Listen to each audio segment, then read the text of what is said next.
here is where all of you will be receiving the darshan. Ma, Shazila, Nishala, could you all please also help inform other Chitsabha members who are not here yet? Please could you call all of them? The darshan is going to be starting in just a few moments.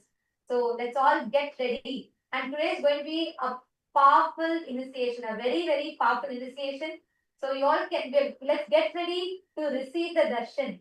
And yes, Ma Paramashakti, please go ahead now. You can continue. You were sharing about your clip. Please come forward. So I just want to take time to brief, update everyone so they all can understand and they can also be in sync. Go ahead, Ma. Come forward. You can continue sharing. Thank you, Ma.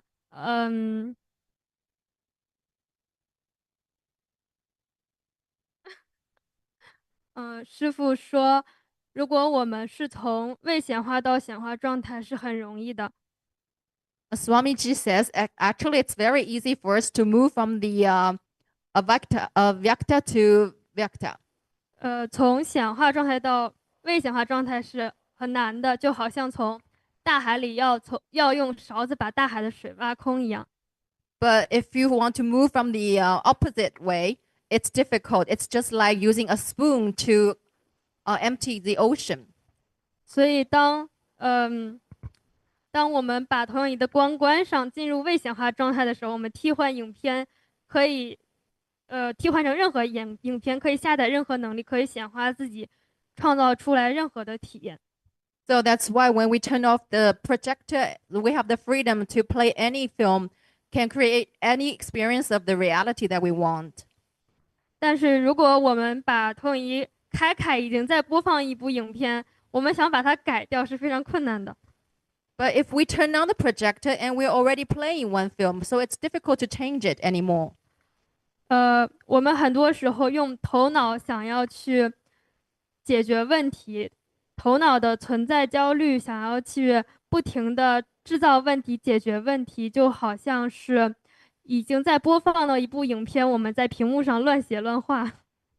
It's like very often we want to use our mind to solve problems, but the mind has its own existential anxiety. So it's like we want to draw or dribble on the already played in film. 在投影的屏幕上乱写乱画。It's like to dribble, to draw things on the screen that's the projector is projecting on. 但是屏幕里播放的影片并没有任何变化。But the film that's being projected, it has not been changed or touched. 对，这个是但是当我们停下头脑的时候，就是头脑不是创造的那个部分，是那个背后的意识，是那个我们替换影片的那个地方才是创造的部分。So the part that's creating is not from the mind. It's not from the mind's creation. It's actually the creation of our consciousness.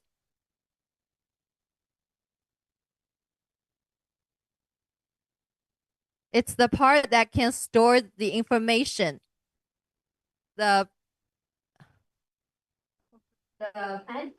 And also, Ma Paramashakti, Swamiji, see, since you're bringing this projector example, right? They are like a pure canvas. Okay. See, even when you tell we are playing the movie, there is a certain association you are having with that movie because you feel you are picking and choosing. Listen, Swamiji so beautifully explained. I'll come to the same example of a project. You are like a wall, blank wall, white canvas, white screen, whatever. Let's say life is projecting a horror movie, a romantic movie, a rom-com, thriller movie, mystery, sentimental movie, and so many different things. But the crux is whether the movie is a horror movie or a rom-com, or whether it is a thriller movie or a sad movie, or whether the movie is super hit, earned 1,000 crore in the box office, or whether it is a flop. In all of these ups and downs, though all of it happens on the theater screen, the screen itself is absolutely unaffected. That screen is your focal point. It exists. The only feeling that is there is it exists. But the focal point that you have is absolutely untouched, undisturbed by all the tsunamis, earthquakes, whatnot that you create in the external world. All the dramas, all the fights, and all the anxieties, everything that we create in the external world is absolutely like our inner space is unscathed by any of it. It does not influence. It cannot be. And that is why Swamiji tells, when you bring your awareness, actually, when Swamiji was reading this, I was thinking, every revelation from the last year or so, Swamiji has been preparing us to receive this truth. Because Swamiji told about seeking the source of the first person. Then Swamiji first revealed about first person, second person, third person. Then Swamiji revealed about seeking the source of the first person. Then Swamiji revealed about how that pure questioning, constantly trying to see who's that I in you. From there, Swamiji spoke about the Navatattvas, all the different things that happen in the cosmos. Then from there, Swamiji mapped it to the cosmos manifesting in you, the Brahmanda manifesting itself in the Pindanda. And from there, Swamiji led us all to this ultimate initiation, giving us the experience of how that I and us. That focal point is Paramashiva, eternal, pure, unchanging, sitting in its blissful state. So when you say the example of moving, Mama, even that there is a certain association you're making. You're thinking the movie is being projected on us. No. Right now, your past, your present, your future, creation, destruction, sustenance, rejuvenation, pulling out of delusion, depression, all of it is happening now in you. Though all of this are happening, your original state as Paramashiva is absolutely untouched. You understand?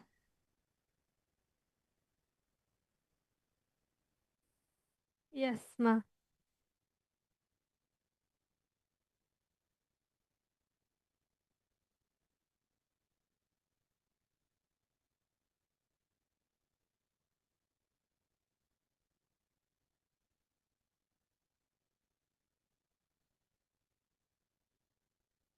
No sounds, ma.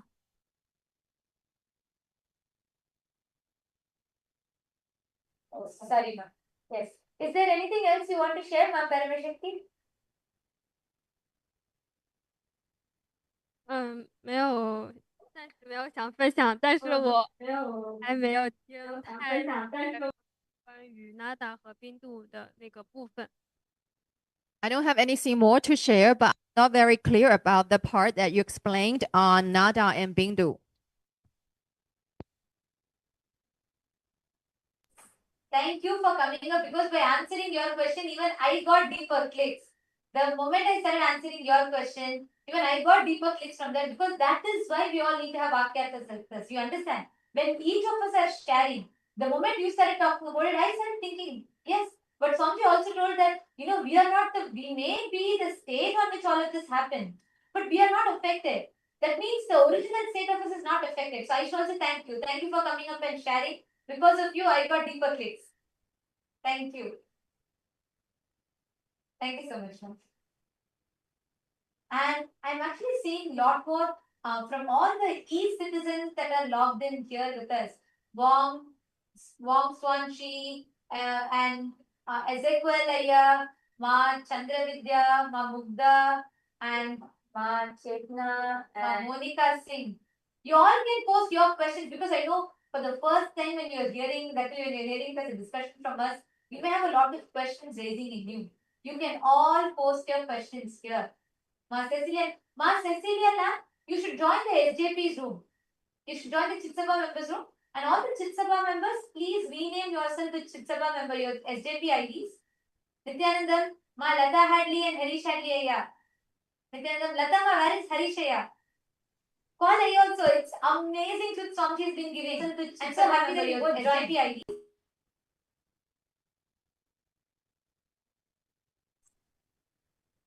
And Yes, I'm seeing so many messages coming in the room, the C citizens room.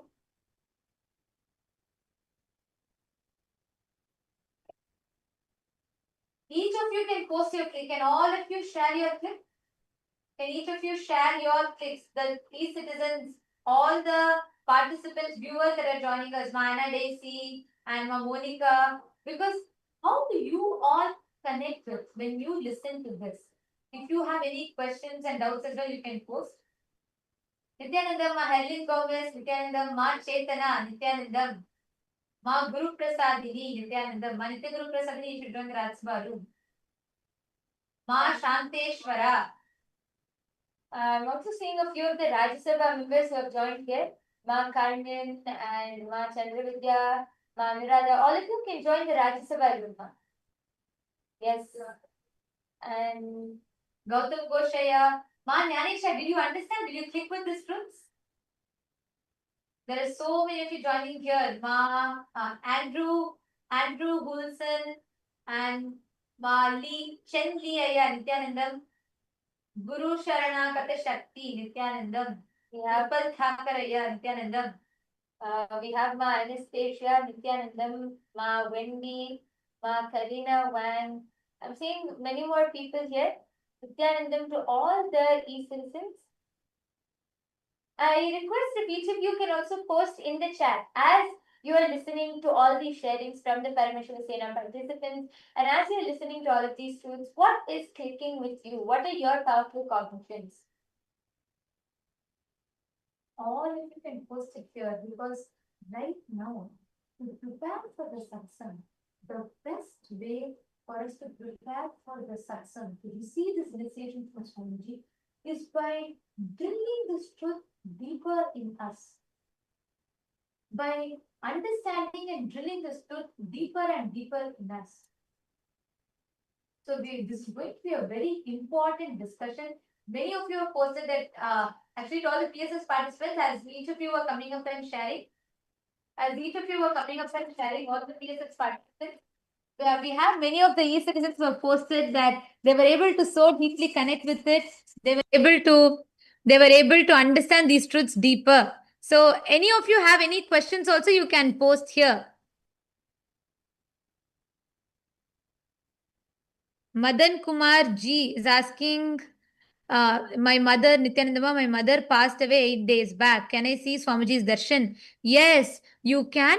Today, that is why Swamiji has opened up this darshan for all.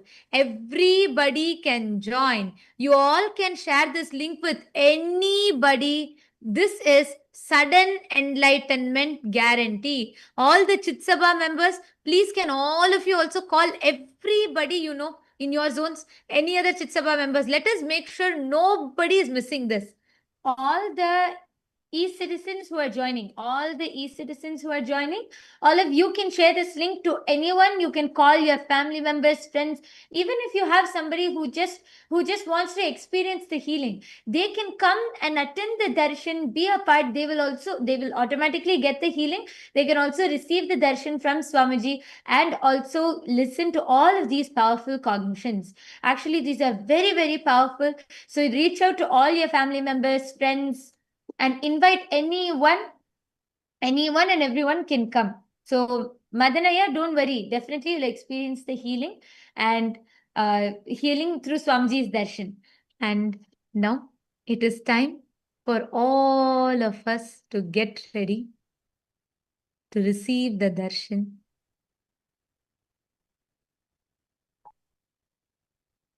Please sit straight.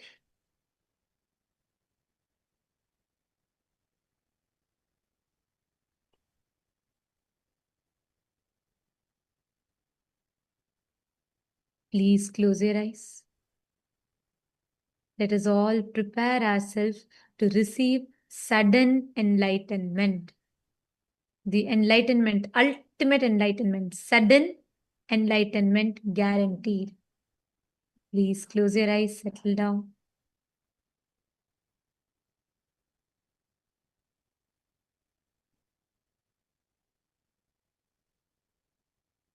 Sit with your head, neck, and spine in a straight line. Drop any restlessness, any thoughts, anything which comes to your mind.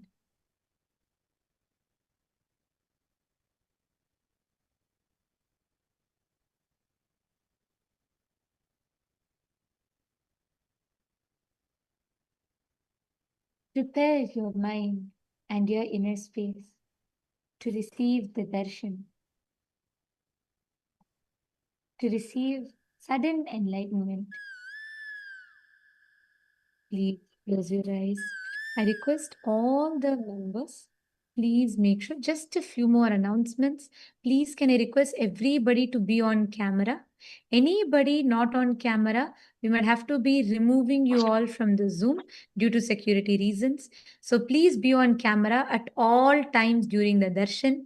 There is continuous Nayana Diksha happening and absolutely no form of video recording, no form of audio recording whatsoever.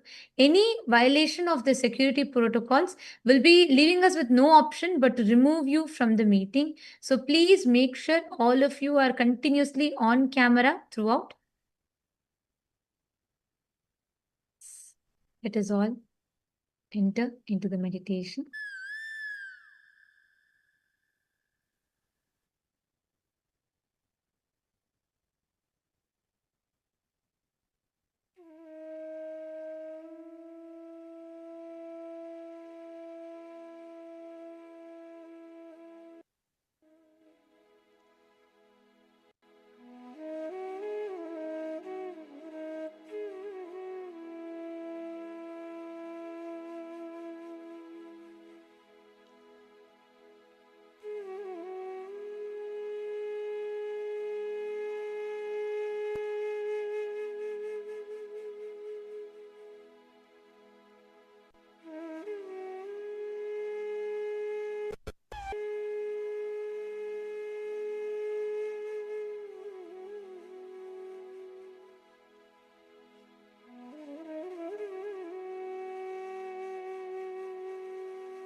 Enter into the deep, vital space.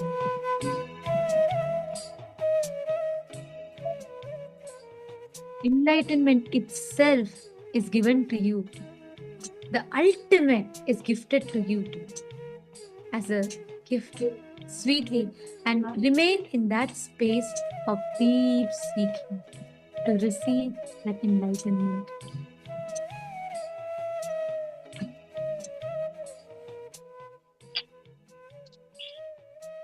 Continue to remain seated in this space. And as we are all in the meditation, just an important announcement. All the Chitsabha members, do not share this link to anybody. The Zoom is exclusively only for Chitsabha members. All Rajya Sabha members can join the Rajya Sabha Zoom, and the e-citizens in the respective Zooms. Anybody, any e-citizen or any Rajya Sabha member in Chitsabha Zoom will have to be removing you all from the meeting. Please requesting each of you to join the respective Zooms.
Connecting with the divine, with your eyes closed, is meditation.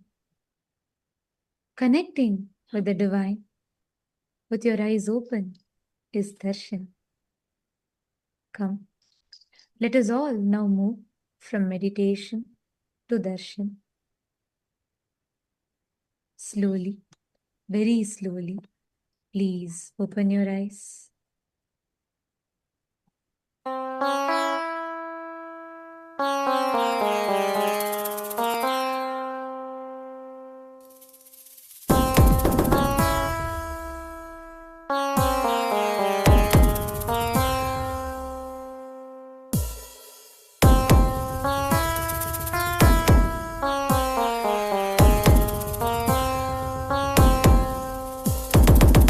Shiva Shiva Shiva Shiva Shiva Shiva Shiva Shivane Pande Avadaritan Kailaya Nayaga Nadidu Matatil Saivataye Avan Punaramaitan Shiva Shiva Shiva Shiva Shiva Shiva Shiva Shiva Shivane Pande Avadaritan Kailaya Nayaga Nadidu Matatil Saivataye Avan Punaramaitan Nityananda Nityananda Nityananda Nityananda Nityananda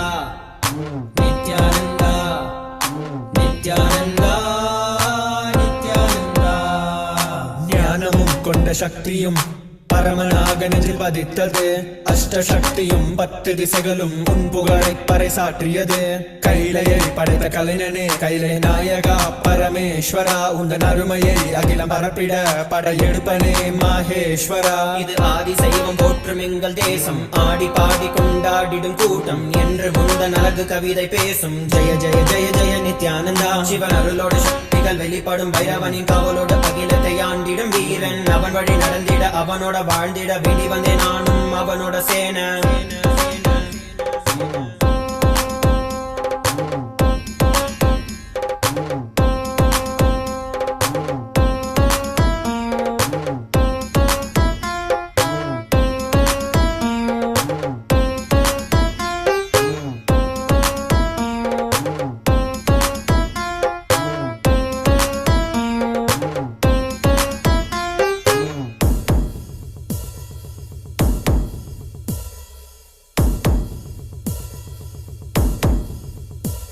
ஒரு பார்வையில் என் முக்கண் திறந்தாய், பரமசிவனாய் வாழ்ந்திட வைத்தாய். நானும் போற்றும் கடவுளே, இந்த கலியுகத்தில் என்னை காத்திடுவாய். பார்க்கடல் கடந்திட வந்த நஞ்சை தானே உண்ட நீலகண்டன் இவன் ஆடும் பிரளயத்தை அடக்கியாண்டிட ஆதிசக்தியின் வடிவு கொண்டான். ஆதி சைவத்தை காத்திட வேண்டும், விஸ்வரூபம் எடுத்து நிவா.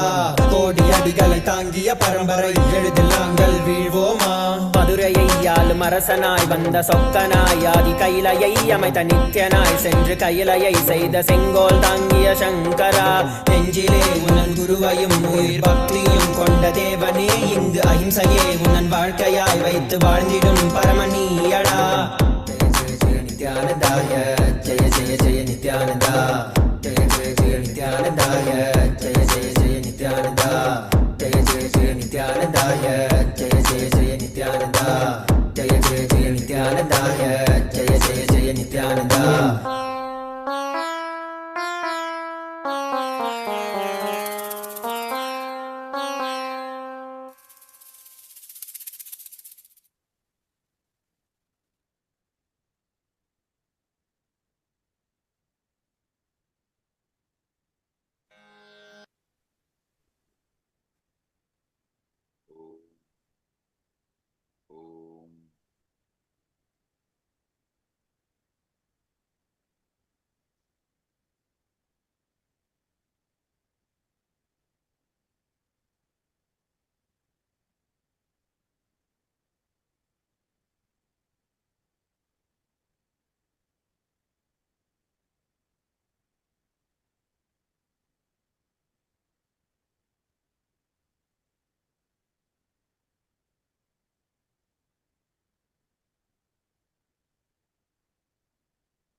I welcome you all with my love and blessings.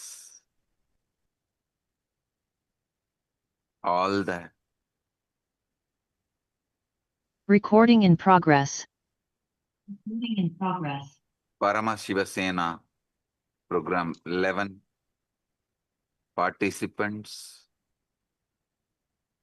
all the Rajya Sabha members, all the Kailasa, all the e-citizens, Kailasa citizens from all over the world. I welcome all of you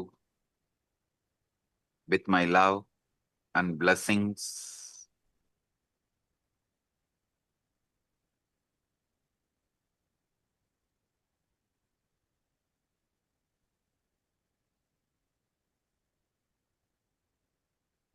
As the ultimate manifestation of the ultimate, Paramashiva,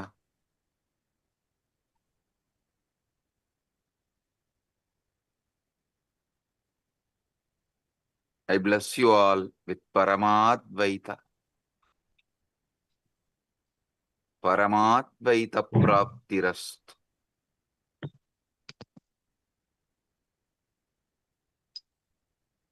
Now,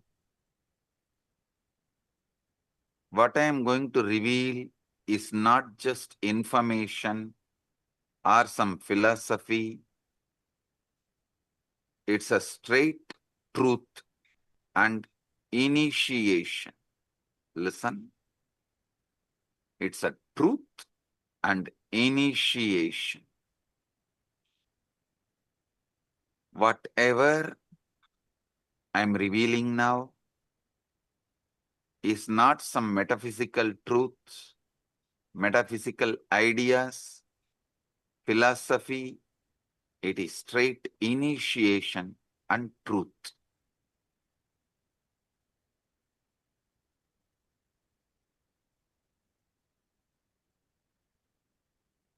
Look at your mind for a moment. That peculiar stream of thoughts flowing through your awareness right now.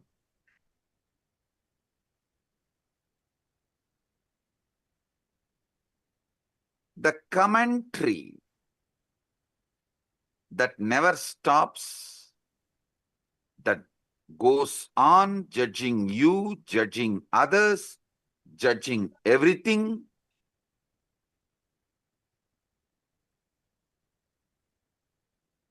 Every words you hear and process inside you, even these words, when you are listening, immediately you start judging. Have you ever paused to wonder who is exactly talking all this in your head? Listen.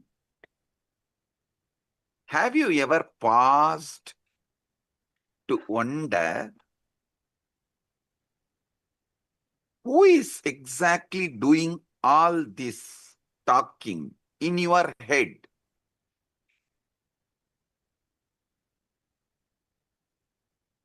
Almost every one of us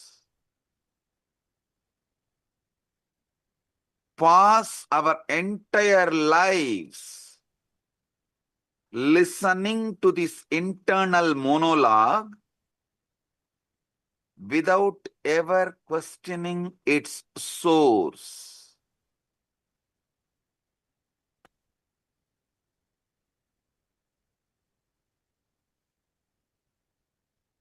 We simply assume that is me thinking and carry on. How many of you assume you are only thinking and you just let go, carry on? You carry on with the conclusion you are only thinking. Raise your hand.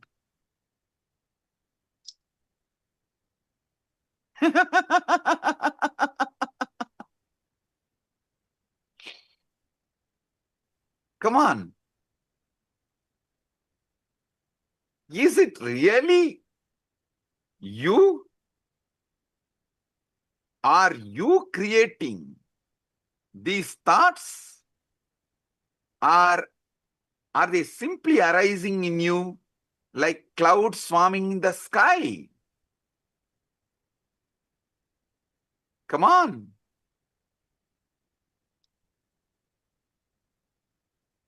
If that voice is truly you, then who is the one listening to it? Who is aware of these thoughts? If that voice is truly you, is it not that awareness is also you?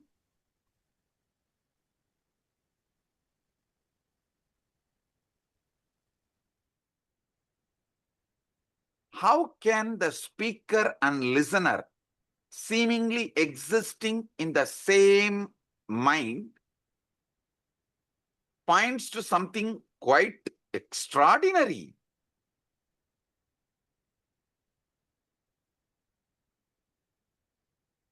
About the nature of the consciousness. How many of you understand the listener and speaker both are existing in the same mind? Raise your hand.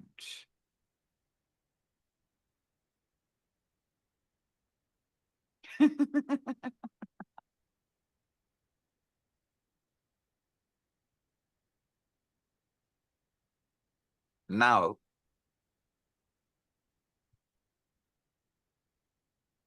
I wanted to reveal, re-reveal and explain something extraordinary. I spoke about it in 2005.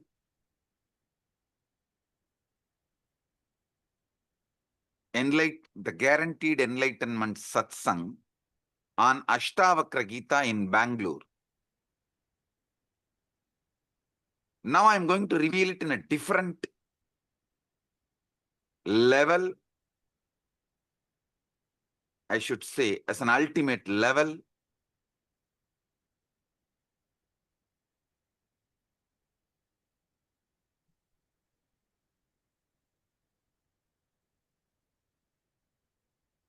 your thoughts,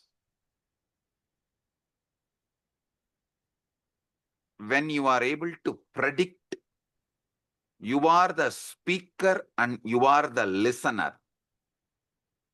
When you are not able to predict, you are neither the speaker nor the listener. Listen. Only when you are able to coin the words, predict, you are the speaker and you are the listener. When you are not predicting, when you are not speaking, neither you are the speaker nor you are the listener. How many of you understand this?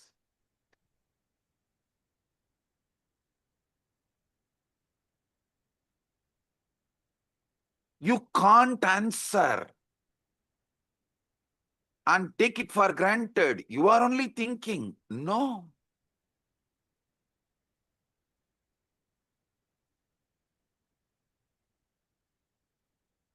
You can't dump the responsibility on someone else. I am not even thinking. I don't know what is going on inside. No. The thinking in you, the thinking going on in your head is Chit Jatak Granthi. Means it is semi-automated, consciously semi-manipulated system. Listen. When it comes to heart beating, you can say it is beating on its own. Your involvement is practically nothing. But you can't say, you can't think, you can't say you can think as you want forever. How many of you are understanding this unpredictable nature of thought?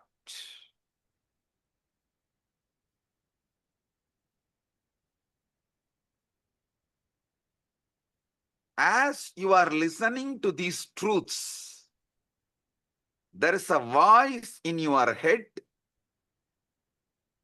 that is following along. Perhaps it is repeating what I am saying. Perhaps it is commenting on it. Perhaps it is agreeing with it or opposing it, or partially agreeing with it, partially opposing it. Here is a very peculiar thing. If you pay very close to attention to the voice going on inside, you will rather notice something very odd. You cannot predict with certainty what your voice is going to say next. If you decide to stop and utter the words as you want in your head, you can listen also your words. So either your speaker and listener simultaneously exist, or speaker and listener both absent, some speaking is going on. How many of you understand it?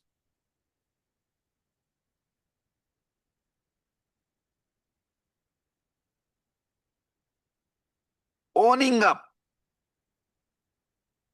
to all the words which goes on in auto mode is what I call guilt. Not owning up to the words you consciously generate, not owning up the responsibility for the words you consciously generate, is what I call delusion. Listen. Owning up to the words which automatically goes on in auto mode later on is guilt. Not owning up even to the words consciously you generate and listen is delusion, or trying to cover things under the carpet. How many of you are understanding this?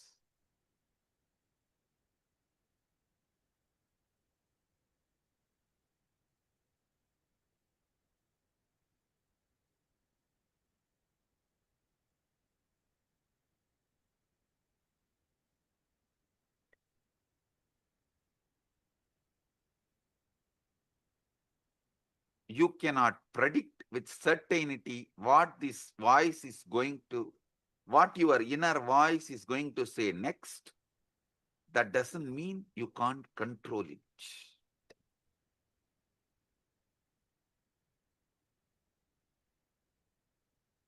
How many of you are seeing? This is like a car, you can put it in autopilot and you can also drive. At some point you drive, at some point you put it in autopilot mode.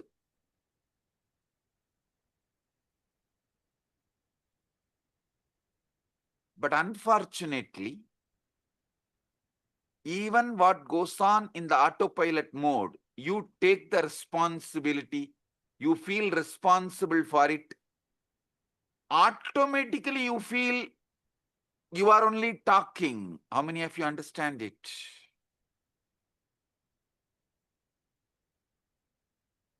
This is utterly superfluous. Listen.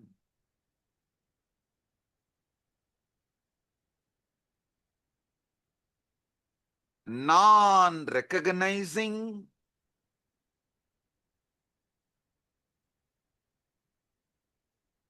this autopilot mode, non-recognizing this autopilot mode thinking, but trying to own up after the whole thinking is done, is causing extreme confusions. You need to know what is going on inside you. The moment you know, you will become enlightened.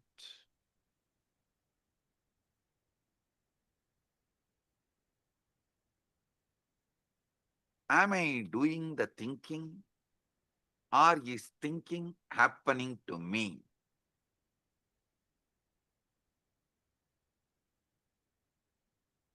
At some time, you can do thinking, you are doing thinking. At some time, it is happening to you. How many of you understand this? Raise your hand. Now listen. Now listen. How many of you have this extraordinary assumption?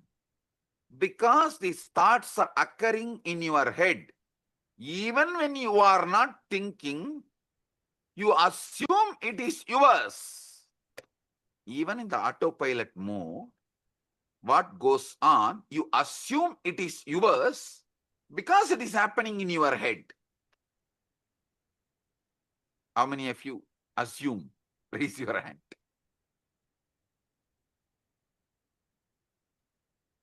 Yes. Drop the hands. Listen.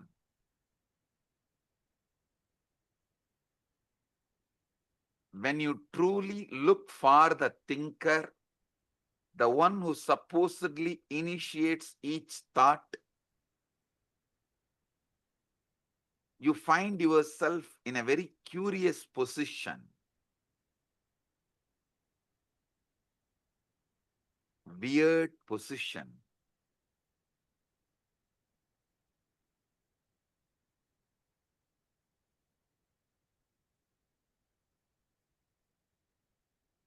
When you consciously think, yes, everything is great, right. But when it is going on in auto mode and you try to find who is thinking, suddenly the auto mode stops. How many of you have discovered whenever you become aware and find out who is thinking, the auto mode stops? Great. Great.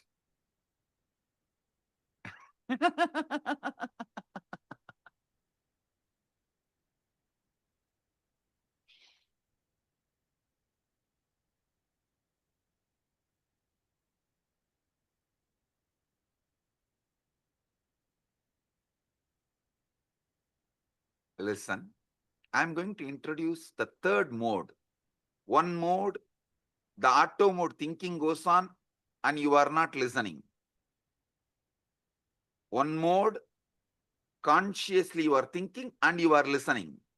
There is one mode, thought currents are not consciously done by you. You are not consciously thinking, but you are listening. That is in that high emotion, anger.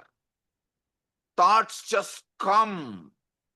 They are forced on you. You are only the listener, but not thinker. How many of you have experienced this state? Raise your hand. Listen. Clarity about these three liberates you. Listen. When you are thinking and listening, you have a conscious sovereignty over thinking process. When you are neither thinking, the thoughts are forced on you, it is going on, nor you are listening, but unfortunately you own it up because it goes on in your head. That is deluded, unconscious, or I should say, deluded part of you. The third one, where thoughts are not yours, it is forced. It just flows. You can't control, you can't design, you can't interfere, but you are listening. This is the dangerous mode, dangerous space. In this space, you execute the command of your deluded part. See, when you are neither talking nor listening, both are in auto mode, you only own it up as yours and feel guilty. That is not that dangerous. But when the words seep in from the delusion into your listening, but you can't control the words, that is the dangerous part of you. That is responsible for all sufferings.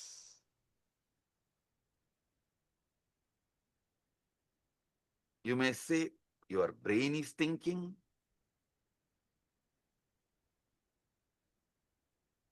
But you should know. Your heart beating, lungs breathing are completely out of your hands. At least not immediately. If you do specific acts, you can interfere even in that. If you run, you can alter your breathing, your pulse rate, all that is different. But normally, that is why you don't say, I am beating my heart or I am breathing my lungs. No.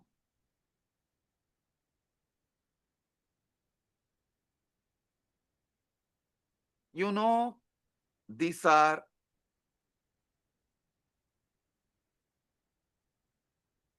the processes happening in you largely autonomously.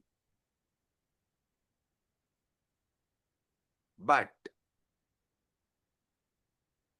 even the autonomously when the thinking is happening autonomously, you own up, and when those thinking is forced on your listening, you execute thinking it is yours. How many of you understand? You are executing somebody else's command continuously and repenting by mistaking that command is yours. Raise your hand. Now, this is very important understanding you need to have.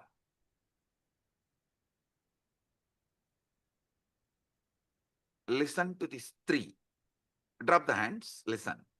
One side, consciously you speak, consciously you listen. That is a chit part of you, conscious part of you. We will come to that later. It can be handled easily. Second, the jata part. Neither thinking is you are aware of it, the thinking, nor you are listening to it. Thinker, listener, both are absent. It goes on autonomously.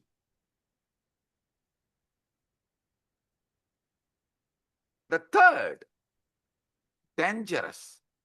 From that autonomous thinking zone, the thinking enters into your consciousness. Listening happens consciously, but thinking is not under your control. But you take that as your thinking and start executing. This is what is the third part, Chit Jatak Granthi part. How many of you understand? This Chit Jatak Granthi part is responsible for all mess in your life.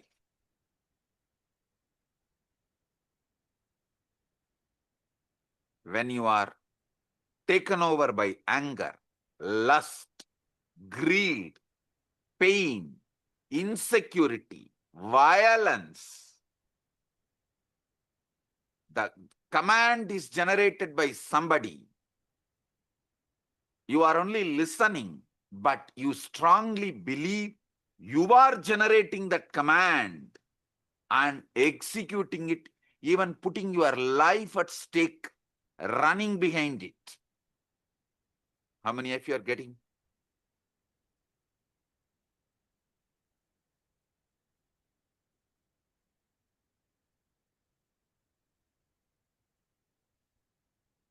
Drop the hands. The inner voice, you are only able to listen, but does not have power over, is not you, which you are not able to think. That is what I call ego.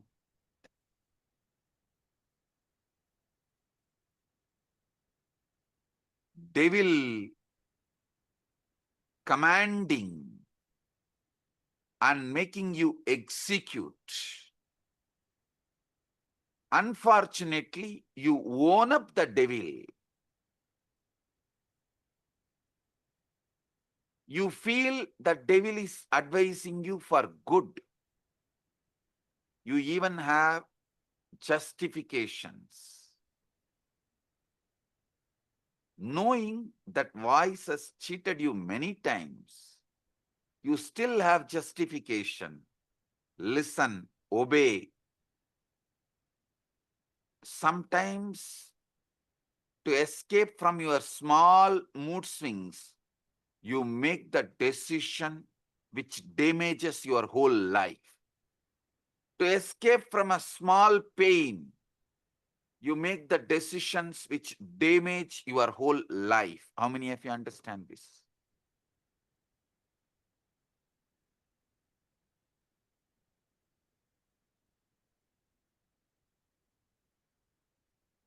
Relax. Now, understand this three component. Chit. You are talking, you are listening. Jata. Neither you are talking nor you are listening. Autonomous. Both autonomous. Chit Jata Granthi. Talking is by somebody else. You can't control it. You can't even alter. You can't censor. You can't edit. You can't put a word extra. You can't reduce a word. It is like forced on you. You are only listening. Just because you are listening it, inside your head, the listener assumes you are the generator of that thinking.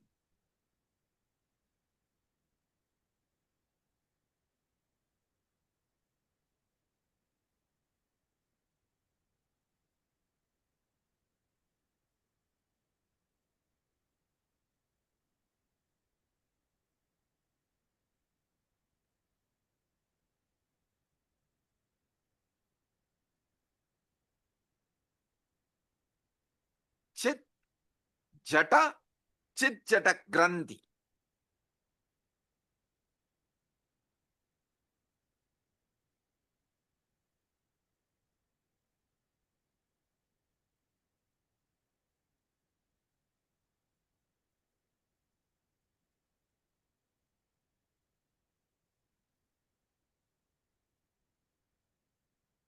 This Chit Jata Granthi, your ego, your delusion,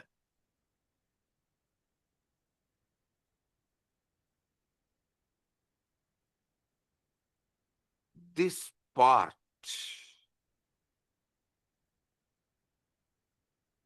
becomes more and more dangerous, destructive, when you allow more of your life getting occupied by somebody generating the command you don't know, you don't have a control over, but just because you are listening, you are owning it up and feeling it is your command and executing. This component is responsible for all those criminals who are sitting in jails. Nobody is interested in going to jail. Nobody is interested in doing something wrong.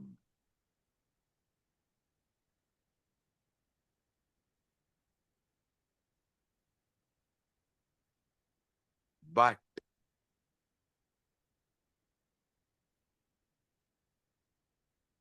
the command is generated by somebody, but because constantly you are listening, you own it up and get into the delusion. You are only talking, it must be your voice, and you start executing. Listen. Don't think.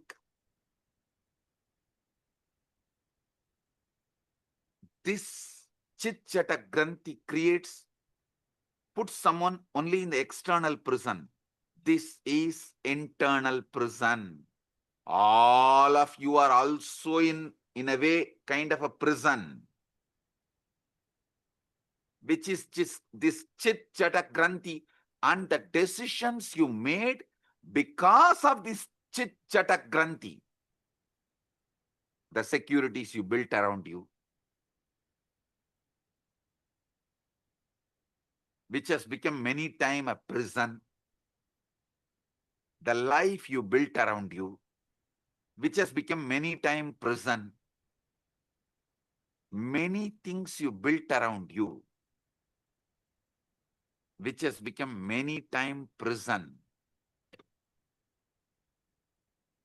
is owning up to the voice just because you listen to it, because it is from your head, you think it is yours, you really feel it is yours, but actually you don't know. How can you own up something which you have not uttered? See, if something is yours, then you should be able to edit, add, delete, speak. Are you able to? No. Then how can you own up and execute certain command, some command, which you are not owner, but continuously you believe it is yours? How many of you understand this? Raise your hand. Yes, now I'll give you just 3 minutes. Pen down this chit, jata, chit, jata, granthi, all three. So you are understanding it.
Just 3 minutes. Pen down. Because I am interested in you, understanding you. This knowledge will enlighten you. It will give you sudden enlightenment.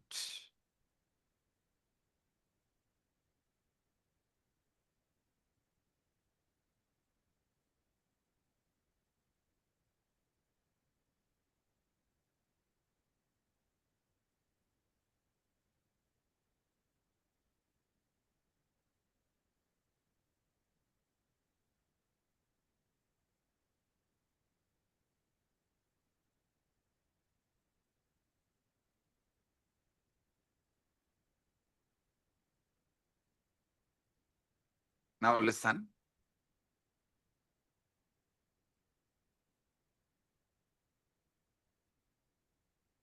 The chit part of you, the voice you can generate, you are listening. That part of you is called buddhi. The voice neither you generate nor you listen. That part of you is called chitta. The part you don't generate the command because you listen.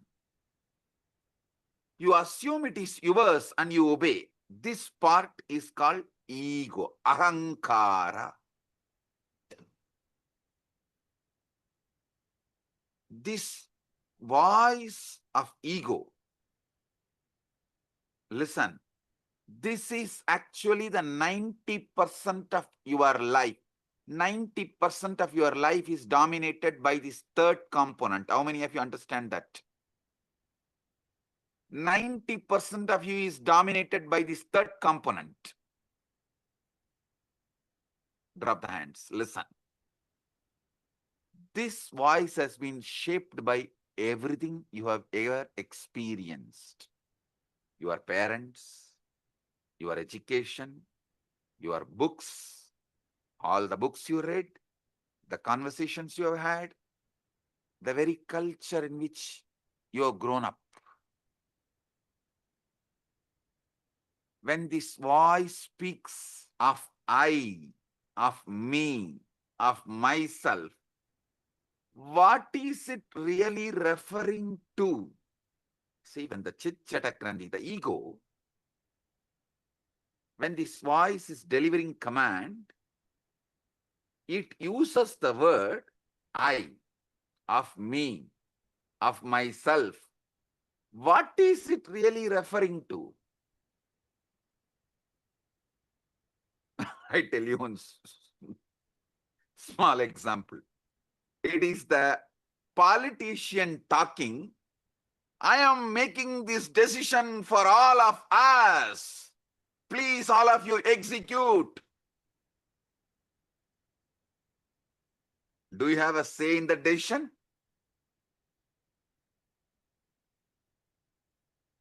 You just execute.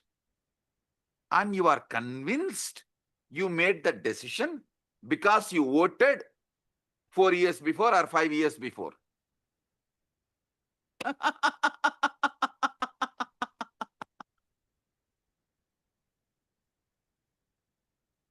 Democracy is okay for the nation. I don't want to say yes or no, good or bad and all that. Okay, that is the way it is.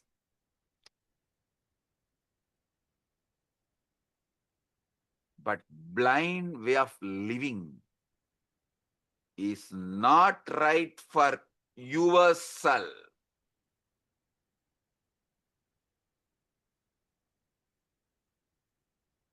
When the voice, your ego speaks of I, of me, myself, what is it really referring to? Is it referring to the true you or merely a character it has been rehearsing all your life?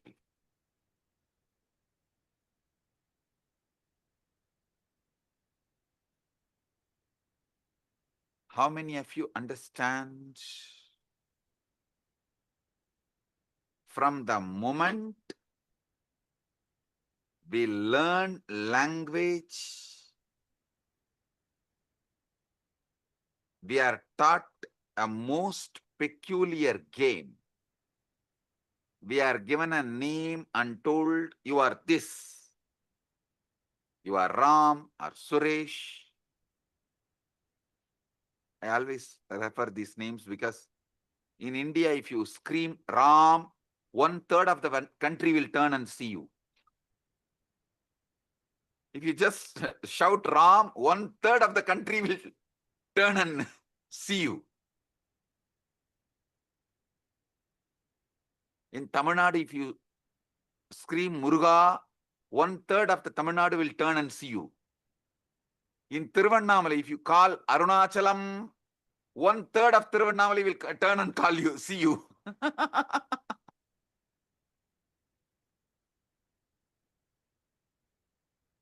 In Tiruvarur, if you call Tyagaraja, 1/3 of Tiruvarur will turn and see you.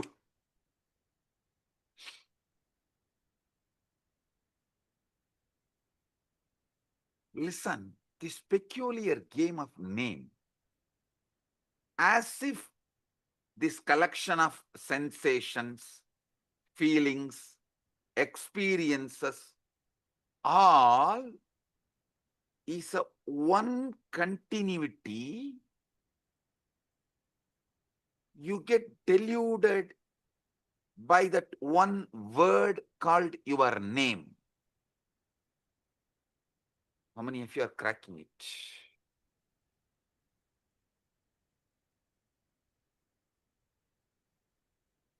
Because you believe in your name, and that name gives you the false idea of continuity, and because you believe in that false continuity, all that goes on inside you, you own it up and go to the extreme of executing it, even sacrificing your life many times. Your joy, love, you are ready to go through so much pain and you are doing it. How many of you understand this whole drama?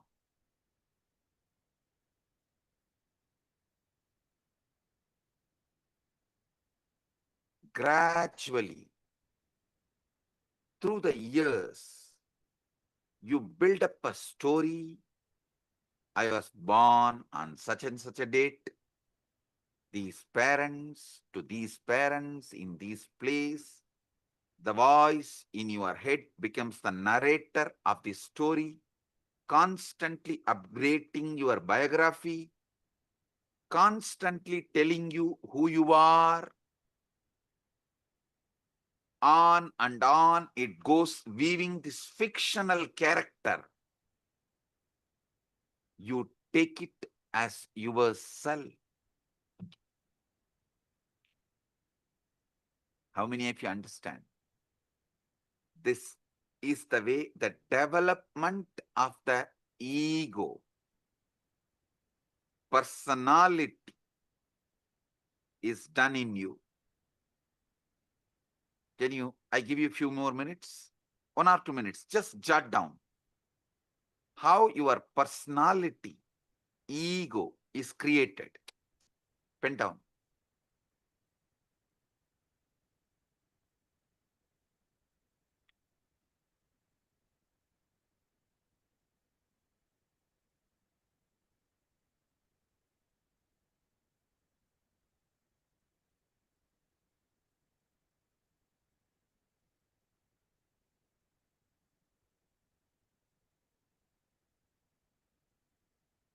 But if you see, this is a case of a mistaken identity of the most profound kind.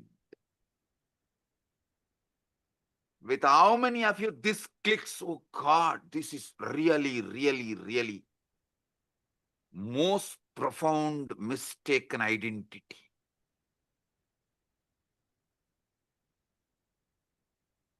All the things stuffed as no my contribution, and I go on be executing this order. I continuously execute the order, and literally I have no role in generating the command. How many of you understand it? And these people want freedom.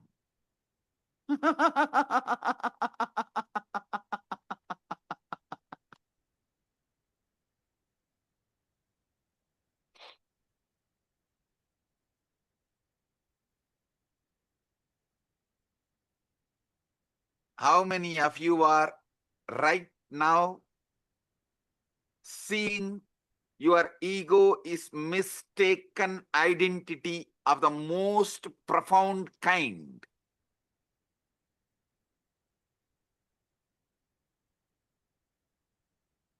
Drop the hands. It's like going to the theater, becoming absorbed in the play so deeply, you forgot you are watching actors.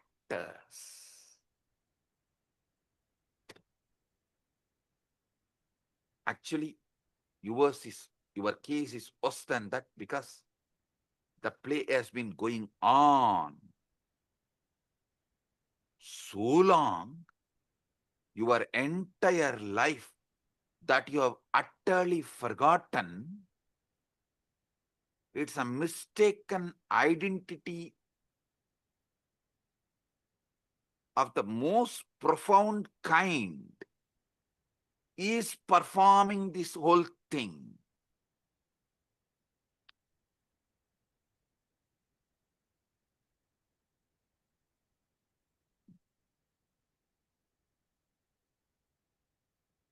This separate self, this ego, as I named it, for your understanding, for our convenience, we named the Chit Jata Granthi.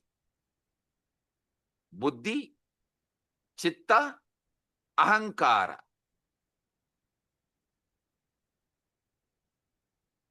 This separate self, this Ahamkara, ego,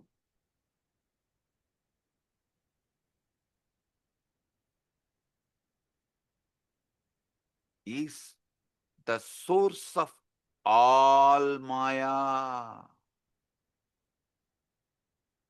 all illusion, all delusion, and it is not actually an entity at all.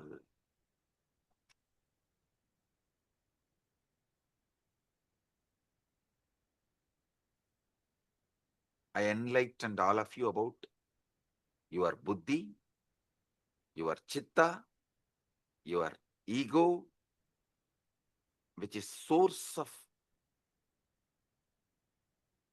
all illusion and delusion. It's a process. It is something your organism is doing. But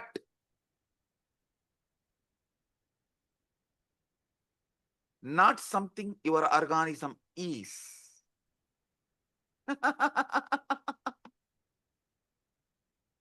It is something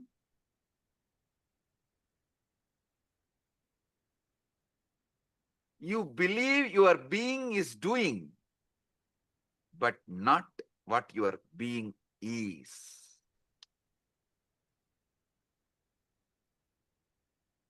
How many of you are getting it?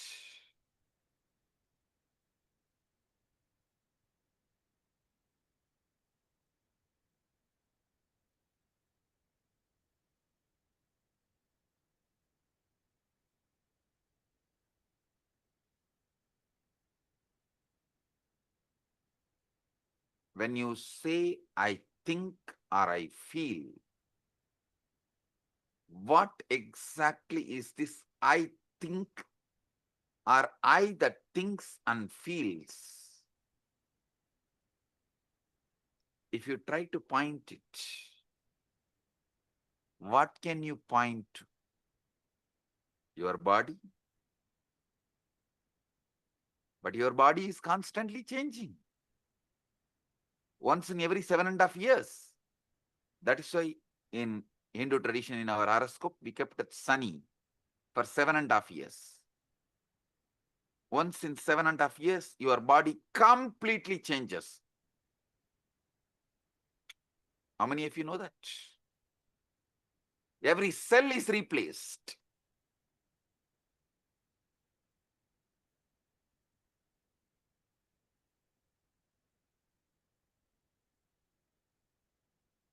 Your memories to change. Some fade, some are embellished, some are entirely fabricated without even you realizing it.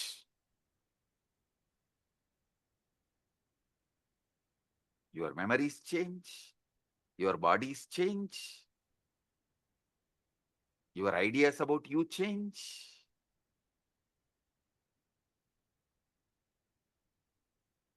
Your name gives you the delusion of continuity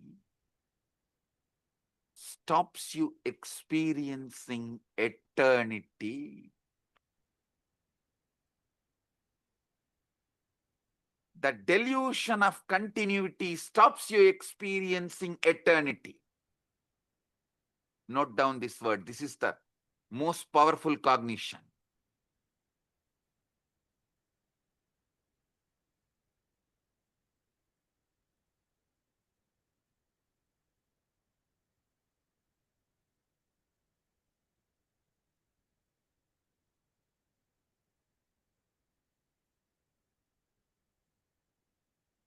When you look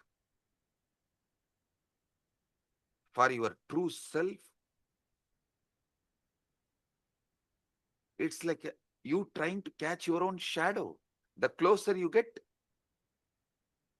the more it recedes.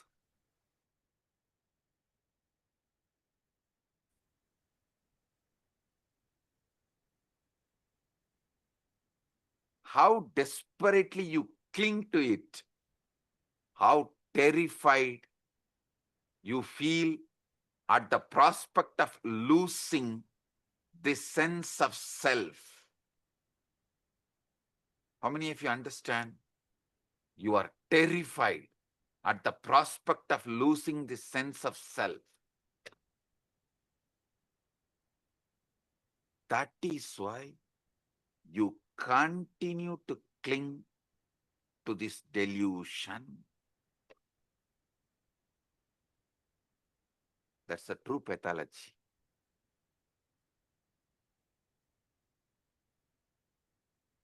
See, the separate self is a useful social convention, like a money, everything, how the idea of time is useful. For socially it is useful. Money is socially useful.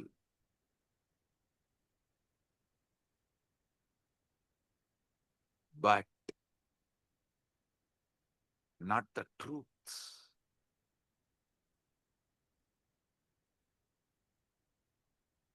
The separate self, ego, socially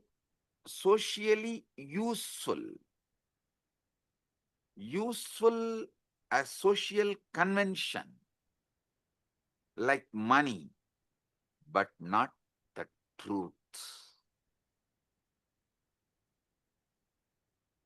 We all agree to pretend it exists because it makes certain interactions possible. But the trouble begins when we mistake this convenience for the sake of the truth, real, as a truth. See, the real trouble begins when we mistake the convention for reality as the truth.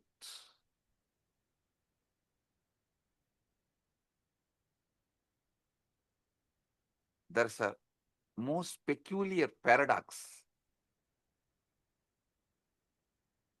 at the center of this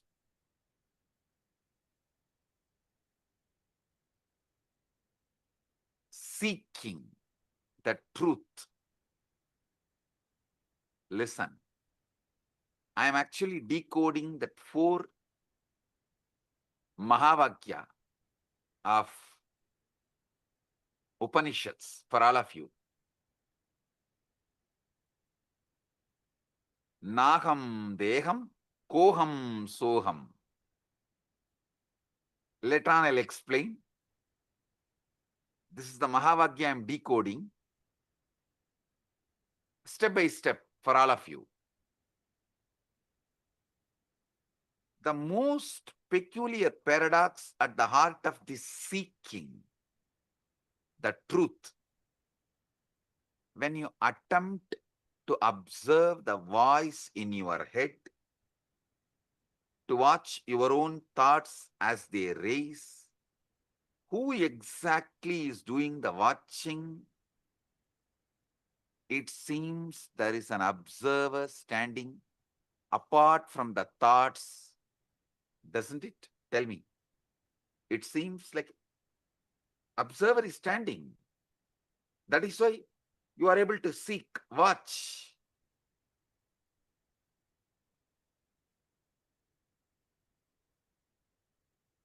But if you look closely at this observer, you will notice something extraordinary. It too becomes an object of observation. You can observe even the observer. If you have done ajapa, you can understand what I am saying. In the beginning of the ajapa, you will try to do Shiva, Shiva, Shiva. Then you can make that Shiva, Shiva repeat, and one part of you can observe, one part of you will be doing the japa. If you go deeper, one part of you will be doing the japa, one part of you will be observing, one part of you will be observing the japa and the observer both.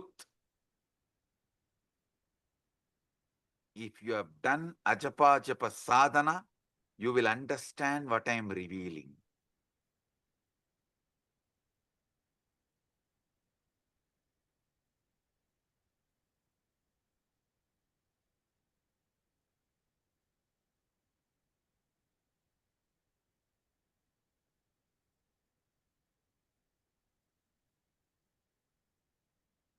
Even the observer becomes an object of observation.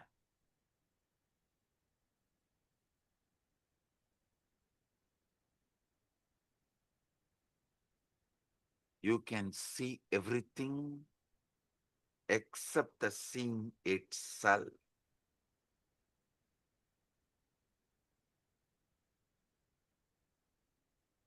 In Upanishads, we have a beautiful verse. Sarva Sakshi Bhutam. Gita again. This word, Sarva Sakshi Bhutam.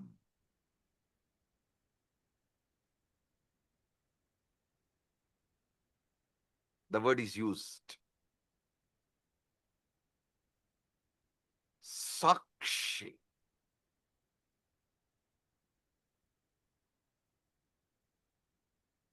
Other than the seeing, you can see everything.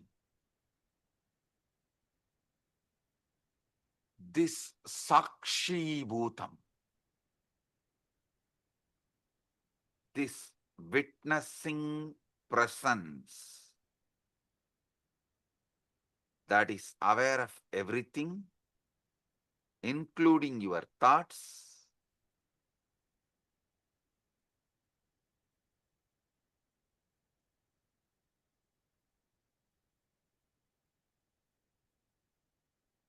the pure subject, which can never become an object. How many of you understand this truth?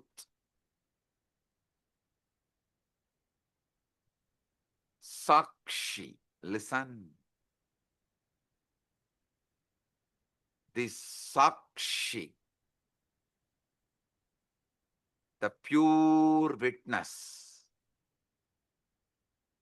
the pure awareness,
2002 in the United States of America, the United Ancient Nations is an intergovernmental organization currently made up of 160 plus members and indigenous nations. The UAN and its work are guided by the purposes and principles contained in its founding charter.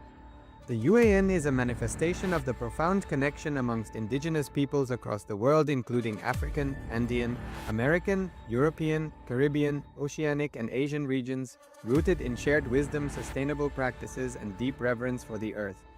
The United Ancient Nations serves as an international cultural and diplomatic organization focused on uniting indigenous cultures globally.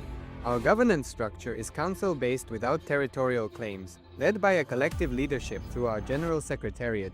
As a non-state entity with UN-style advocacy, we focus on several key areas: cultural and digital heritage preservation, indigenous diplomacy, revival of indigenous knowledge systems to solve humanity's problems, global peace, environmental preservation, health and wellness, sustained economic development, indigenous and cultural tourism.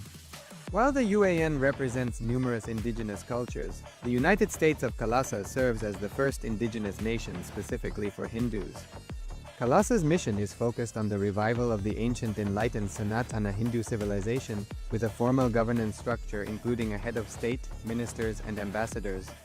Under the leadership of SPH, Supreme Pontiff of Hinduism, Bhagavan Nityananda Paramashivam, Kailasa has achieved recognition as a sovereign subject of international law, possessing distinctive attributes of juridical statehood.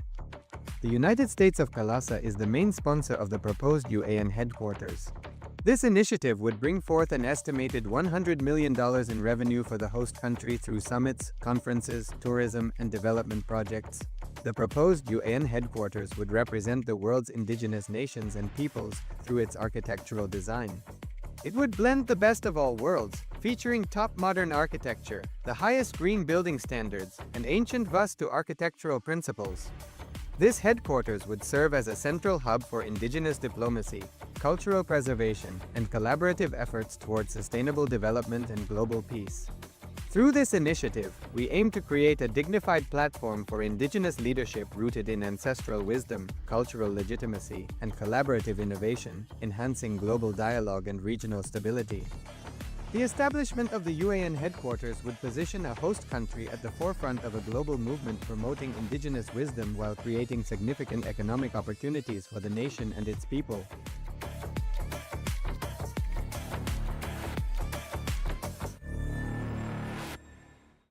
Across the turquoise waters of the Caribbean, a historic movement is Giving rising. a few minutes so all of you can type out your understanding. So each of you can type out what you have understood.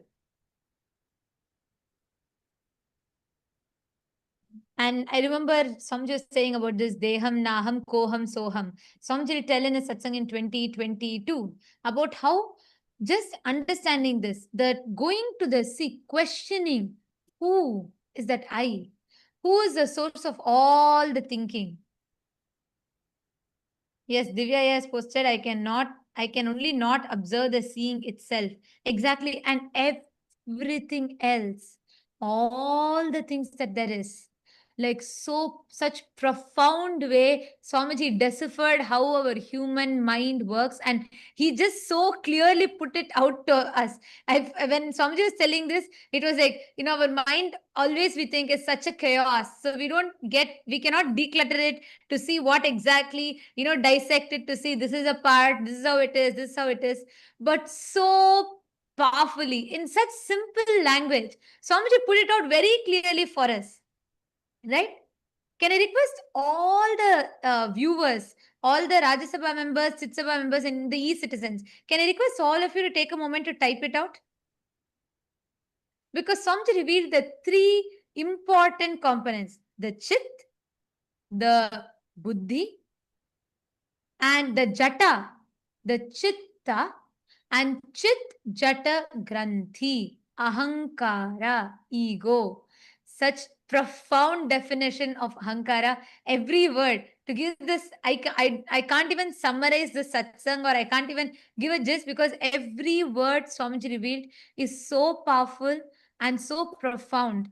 And I'm still cognizing, understanding, and trying to wrap my head around it, because in such simple words, Swamiji revealed one of the most amazing science, or one of the most peculiar questions that we all carry in our inner space. Ma Shivaika Sarupani has posted, Swamiji mentioned a word in Upanishads, Sakshi Bhutam, this witnessing presence that is aware of everything, including your thoughts. Pure subject which can never become an object. Actually, Ma, see, not just becoming observant of your thoughts. Swamiji revealed something deeper. We already have a component, like right now, if you choose to, you can observe your thoughts. But what Swamiji is saying is that Sakshi Bhutam is that pure witness, observing even the observer who's observing your thoughts. That is a lot more deeper, you understand? Ma Shivaika Sarupini. Because Swamiji revealed like so beautifully, right? There is, right now, if we close our eyes, we know the part of us that's thinking. We can observe the thoughts. Like right now, I can observe what is running in me. But Swamiji revealed that Sakshi Bhutam is that pure witness being able to observe even the observer that is observing the thoughts. Means if you go a little deeper, not just you're able to observe the thoughts, you'll suddenly start observing that there's a part of you observing the thoughts. There is an observer observing your thoughts. Sri Divya has posted, what a clear and simple organization of the truth we are experiencing and being subject to. Absolutely, yes, I today, this satsang, I was so deeply able to connect to it, like so clearly, because the chaos that happens in our head, we just cannot understand it. Like Swamiji told, even when it is happening in Jata, like we assume the responsibility for it. Like it is though both the speaking, the thinking and the listening is happening in autopilot mode. But we assume the responsibility for it and we feel guilty about it. That is also not okay, but one level it's okay. But beyond that, when this leaks into the listener, means the thinking happens in the autopilot mode. From that autopilot mode, it leaks into your listening and we start executing it. We start acting upon it, making decisions upon it. That ahankara, that was so profound. Like the way Swamiji dissected all the three, the Chit, the Jata, and the Chit Jata Granthi. And also Swamiji told one powerful cognition from the whole satsang. What is that? Who can, all of you can post. Swamiji said, this is the most important truth. This is the powerful cognition. Can you all type it out?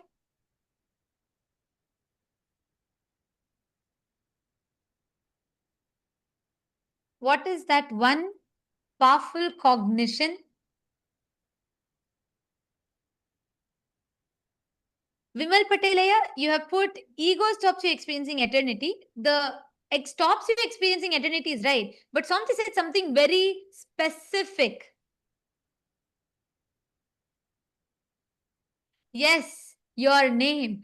And the most important truth, Swamiji said, the perceived continuity, because your name, everything changes. Your body changes, your thinking changes, your memory changes. And Swamiji said even, sometimes memory can even be fabricated by us.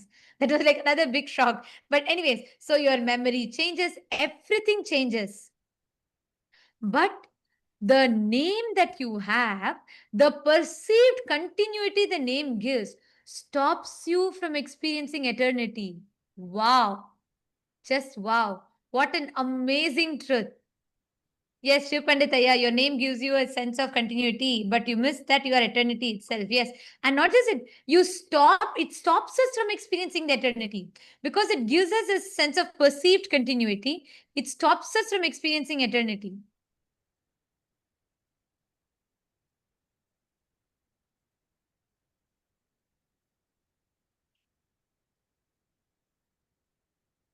Yes, I request all of you to post, continue to post. The satsang is going to be continuing right now. Let us take a few minutes to post. Each of you can pen down your understandings.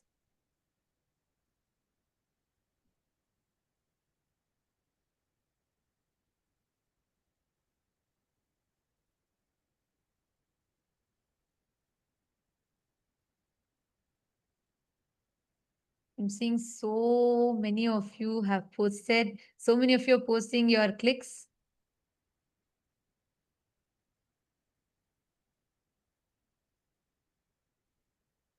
The way how Swamiji organized, laid out very clearly, took it part by part, Chit, Jata, and the Chit Jata Granthi, which is basically the Buddhi, the Chitta, and the Ahankara. And so precisely laid it out for us so we can understand our mind. Ma Nityanateshwari is posted, it was wow. And Marashmi Dubey, that's correct. Yes, that was the main powerful cognition. The name gives that perceived sense of continuity, stops us from experiencing the eternity. And we are going to be, the satsang is going to be continuing. We are going to be continuing the satsang, requesting all of you to please remain seated. Let us type it out. Let us type out the understandings. In just a few more moments, the satsang is going to be continuing. The powerful truths that Swamiji is revealing.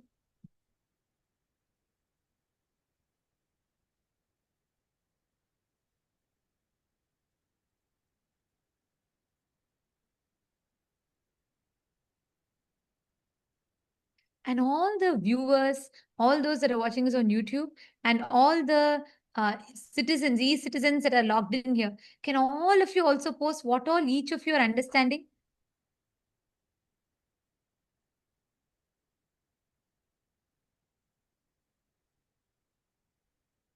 Ram R has posted, my biggest click is voice is a body process. It's not an I. So the same voice every day is not I continuous.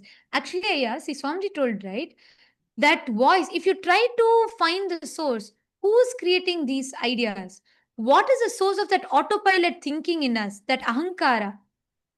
Just when Swamiji was telling it, I was having that question, and Swamiji so beautifully answered. You cannot put your finger to one particular point because it's a summation of all the cognitions, words, dialogues that you've had from your parents, teachers, school, religion, church, so many different concepts.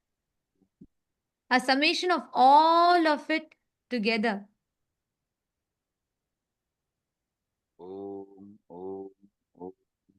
Blessings to all of you. Sorry for the technical glitch. If you are able to see me, hear me, please wave your hands. If you are able to see me, hear me, please wave your hands. Report. Om, om, om. Om, om, om. Listen. Yes. We have been conditioned to believe. Listen. I was explaining about Sarvadi Sakshi Bhutam.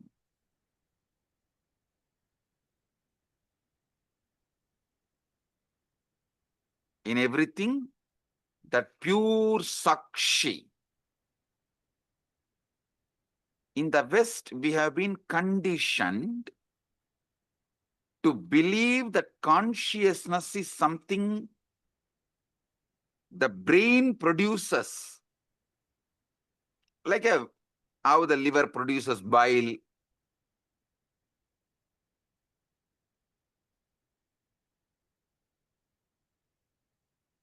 As if it is an epiphenomenon, the side effect of neural activity. How many of you understand this is not a complete, perfect, or truthful understanding?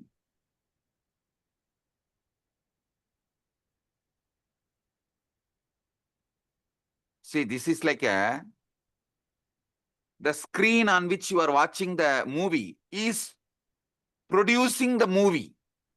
If someone tells that screen on which you are watching the movie is only producing the movie, how foolish it is.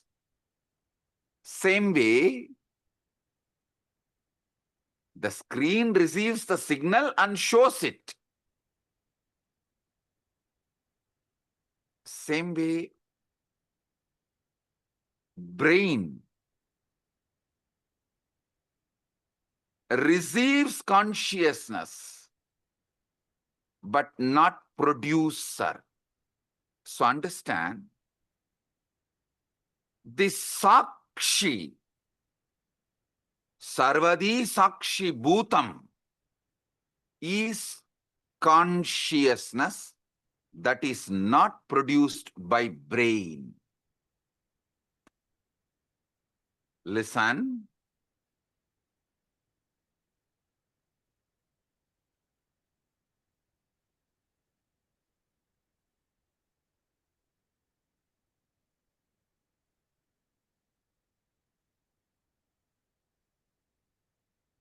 All Vedanta Sampradaya, Advaita, Dvaita, Visishtadvaita, Shankara Advaita, all of you should know, the classical Advaita is different from Shankara's Advaita. Many of you are thinking Shankara is the Acharya who promoted the Advaita. Sure, but his school of Advaita is not as the classical Advaita.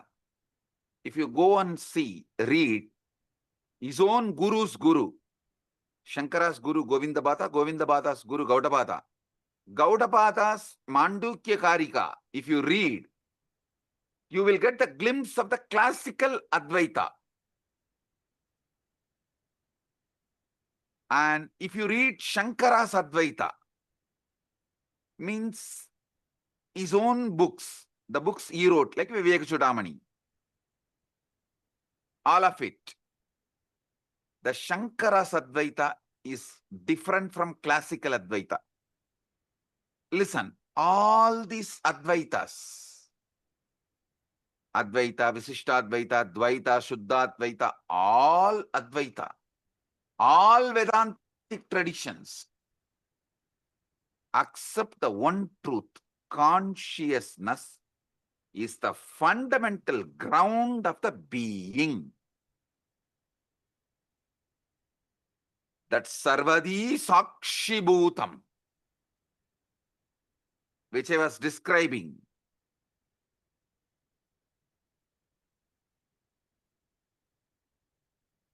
is the consciousness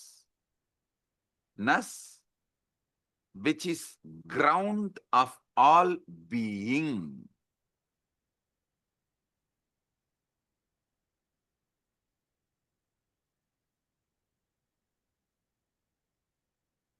Listen,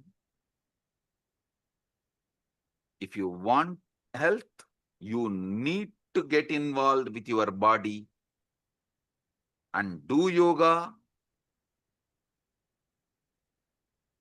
If you want enlightenment, you need to get involved with your inner space, consciousness, and see what is going on and awaken yourself. What?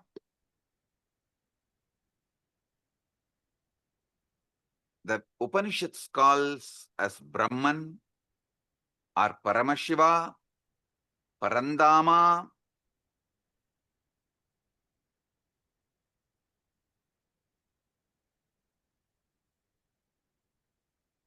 That is that Sarvadi Sakshi Bhutam. When that mirrors in individual being, we call it Atma. Atma is that Sarvadi Sakshi Bhutam in individual.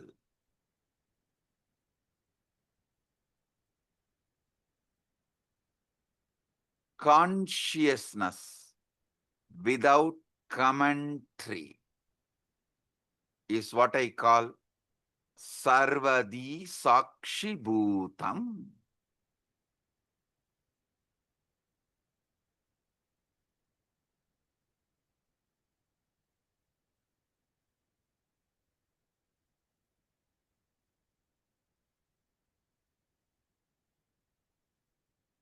when you are in deep meditation, ajapa japa, or after puja just sitting in unclutched space,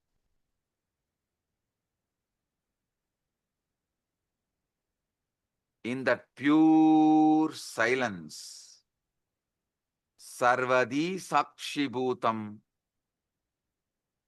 comes out, removing all the veils, all the masks, all the makeup. You get Vishwarupa Darshana.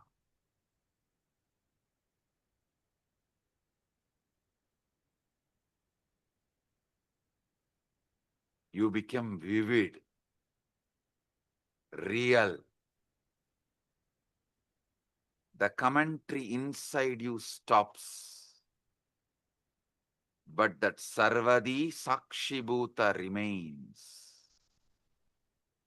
How many of you experienced it at least once? Raise your hand. During initiation or unclutching. That's all. Listen. Listen. The true nature of consciousness might not be the inner voice at all, but the Sarvadi Sakshibhutam, in which these voices come and go. They all come and go.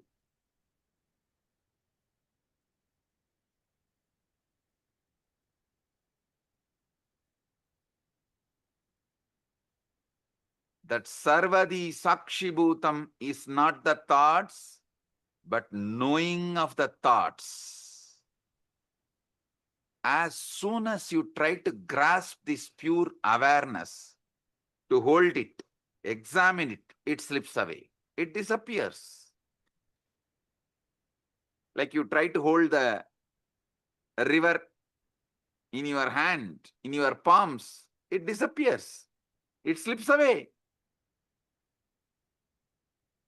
The very act of trying to observe it turns it into an object which it can never be.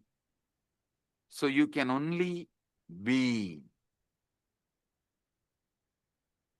The observer who observes the observer.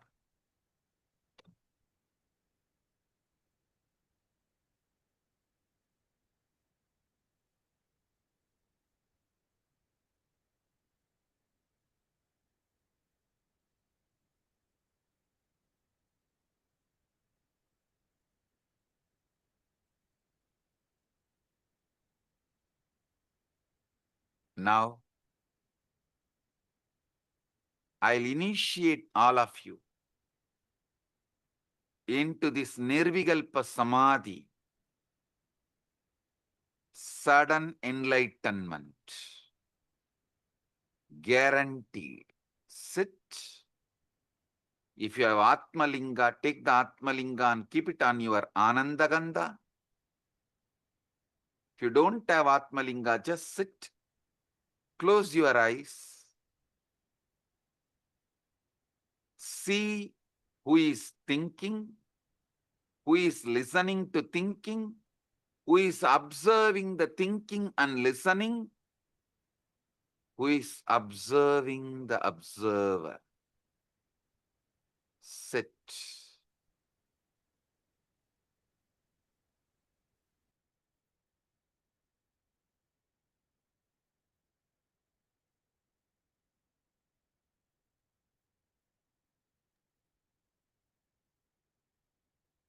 Sarvadi Sakshibhutam.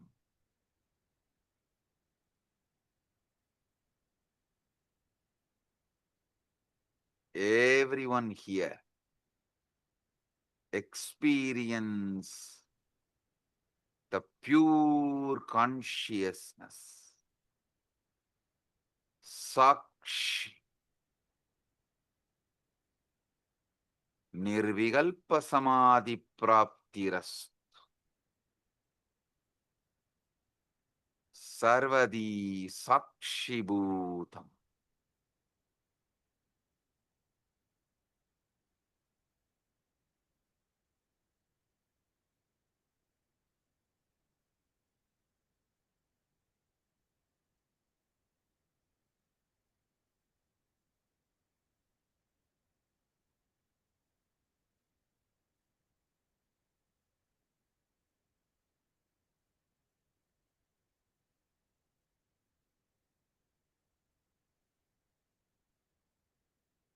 Anecha degam manaso javiyo nainadevo apnuvan purvamarshat tattavadoda jnanatyeti tishtattasmin nabo madarishvadatat. The motionless one faster than mind, and devas and senses could not overtake it, which ran before. Setting it goes faster than those who run after it, by it all pervading.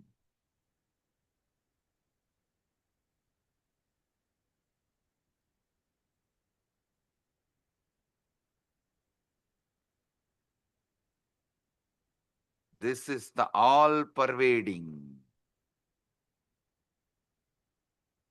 deeper than the air that supports the all living beings. Nirvikalpa samadhi praptiras.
Tattvamasi. Nirvikalpa samadhi praptiras. Sarvadi sakshibhutam.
Oh,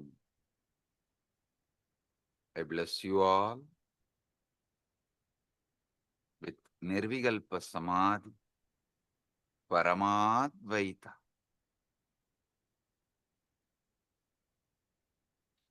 I'll continue to expand the deeper truths tomorrow the same time in the satsang.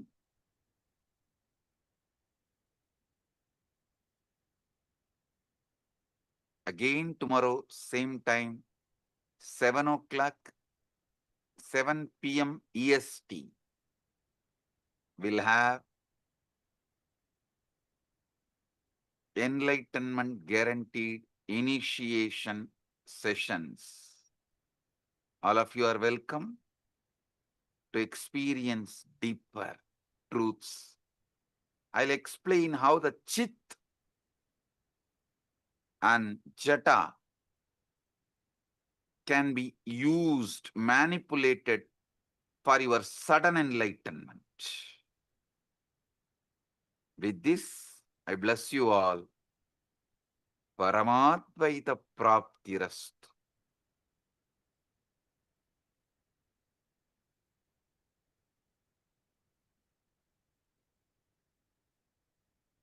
Blessings.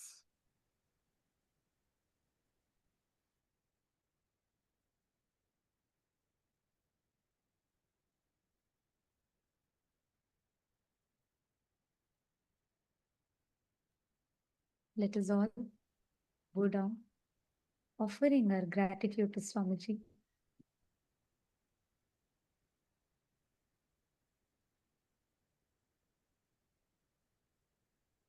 Revealing such profound truths for us to be able to understand our mind, understand our thinking. Actually, even before we all talk anything, can all of you take a moment? How many of you are feeling like that aha moment in you? You're like, oh my God, yes, yes, yes, yes. And for the first time, I was able to understand what this Chit Chata Granthi is so deeply engraved into the inner space, like so powerfully Swamiji has revealed every truth. I see all Chitsapa members waving your hands. Yes. Oh, Vinayaka he also has posted. He has posted, this is the first time Chit-Chata Granthi hit me and got bolted inside me. So beautifully explained by Swamiji. Absolutely. And Divya has posted, he understood it at an operational level. Yes. Who can understand, like, when would we ever be able to cognize how Swamiji so beautifully mapped the Chit Jata and the Chit Jata Granthi, how Swamiji mapped so precisely, enabling us to understand. Like today, I felt Swamiji took our minds out, very neatly laid it out for us, and dissected part by part, and made us see, understand it. Whether when Swamiji told about how the Buddhi, Chitta, and Ahankara functions, ego, like always, our idea of ego is so different. But here, how Swamiji came and precisely pulled it all out and laid it out for us. Come on, can I request everybody in the all the e-citizens room? Can all of you please take a moment and type out? What did you all click with? Can I request every one of you to please type out?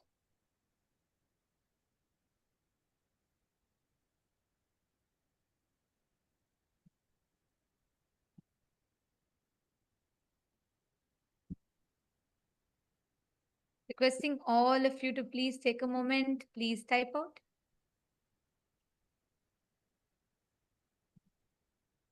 And if you actually have a notebook, you should maintain a notebook where you can write it down, because when you're feeling this, oh my God, yes, yes, yes, yes moment in you, and when you write it down, it so deeply gets engraved into your system. You don't even need to look at something else to remember it. Like every word of today's satsang is so profound.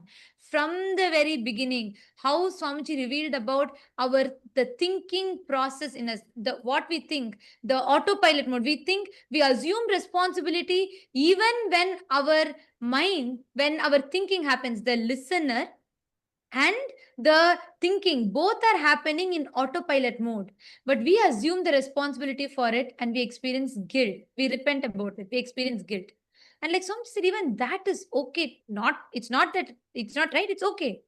But the most dangerous is the third thing, ahankara, the chit jata granthi, where this leaks, this autopilot mode leaks and seeps into your listening, and it starts generating the command and you start executing it. Ma Divyananda has posted, I have earlier attended the Chit Jata Granthi initiation from Swamiji. Today it was next level altogether. So clearly explained by Bhagavan. So deep and understanding. It is so clear now. Absolutely. Yes, Ma. And the way that's what even Vinayakaya and many others have posted. Because Swamiji has always conducted this Chit Jata Granthi Bhedana initiations and processes. And Swamiji is very deeply revealed it to us. And I also remember in one satsang, Swamiji will say that Chit, the consciousness, the closest matter to consciousness, Jata, is our DNA. The closest matter to our consciousness is DNA. And Swamiji was telling how that is programmed by the sounds we continuously generate. Today I understood, there's a whole satsang about it. I remember this so well because Swamiji explains how the Chit, the consciousness, the closest matter to consciousness is Jata, DNA. And this is coiled together around with the sounds that we generate in us. Swamiji said all the words. That's why Swamiji said what you listen to, what you cherish is so important.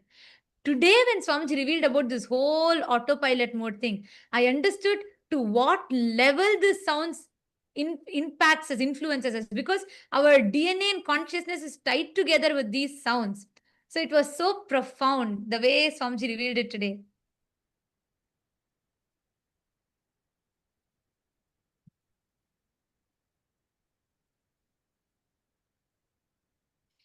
And yes, can I request all the others, even Paramashiva Sena participants, can I request you all to take a moment, write it down? What did each of you understand? And once you have written down, you're welcome to come up and share your clicks. If you allow me, I can go on for the next 1 hour because I'm like so excited with every truth about Swamiji's words, every single truth that Swamiji revealed today. But I also like to request and have all of you come up and share your clicks, because this is a space in which power manifestation happens. How many of you are feeling so fresh? Like your whole brain is feeling so fresh, so wow, so aware and so conscious? Exactly. The initiation is so powerful. The way how Swamiji laid it out for us. Anyone in Saint Kitts wants to come up and share? In Saint Kitts, once you have written down and if you have processed, if you have wrapped your head around it, you can come up and share.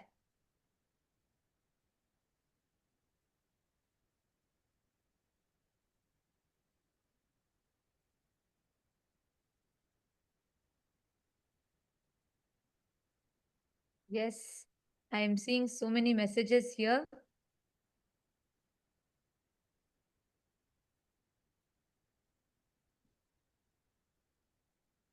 Ma Prematavasi has posted, the delusion of continuity is useful for social interactions, but not truth. Brain receives consciousness and not produce it. Ajapa Japa makes us observe the observer. Ajapa Japa itself, yes, that's one tool, but Swamiji gave that as an example. See, that Sarvadi Sakshi Bhutam, that pure witness. And today when Swamiji told, Swamiji explained in that pure witness, that Sarvadi Sakshi Bhutam only, all the things happens, your identity, thoughts, everything is getting created in that pure consciousness, but that is not producing it. Just like the theater screen is not producing the movies, that is not generating the movies, that's just a mere screen on which all the movies are projected. And I was able to understand this deeper because over the last few days Swamiji has been explaining to us about the focal point, right? How the focal point is where all the things simultaneously, spontaneously keeps happening. It all comes and goes. Fabio Aya, Ishana Fabio Aya has posted, the way thoughts work has struck me, and knowing that there is a name and that pure awareness is pure observer that removes the makeup. So it gives me an awareness of meditation and the effects it has on the thought process. Gratitude. It came at the right time. Yes, exactly. Thank you, Aya. Thank you for sharing. Ishana Fabio, Aya. Ma Rashmi Dubey has posted, for the past few months, Swamiji has been revealing these understandings to us, one after another, as pure downloads. We had no idea where they were coming from, yet they kept flowering inside us. We kept contemplating, and today, when Swamiji spoke the same truths, it was a direct confirmation, everything we had already been contemplating. So thankful to Bhagavan. So beautiful. Actually, whenever we are in that Shakti Pada, whenever we are in that feeling connection, because we are a quantum field, we are not like matter, we are a field, quantum field. The moment you connect, the whole being and body raises to that higher space. That's what is Shakti Pada. And in that Shakti Pada, you are able to receive from Swamiji with 10 times more intensity. I don't even think 10 times is it's there's like, it is just instantly you'll be able to receive these experiences from Swamiji. That's what you have shared. Yes, my Isabel has posted, who's thinking, who's listening, and who's seeking. Sarvadhi Sakshi Bhutam. The beautiful explanation, Ma Jalandhara Sita has posted, the beautiful explanation of Sarvadhi Sakshi Bhutam. We chanted, but knowing what it truly means, the depth Swamiji explained. Wow. Consciousness without commentary, that pure awareness, pure witness. Yes. For me, the best example was Ajapa Japama. When Swamiji said, like, that is so true, we chant. And when we are continuously chanting, like for example, whenever we manifest powers or whenever you do the Ajapa Japa of Mahavakya, we chant. And I have observed that, there's a part of me that is observing. But for the first time, I cognize that means there is another part of me that's observing my own observer. There is a part of us that's deep inside, pure Sakshi, witness, observing the observer. Yes, that is so beautiful.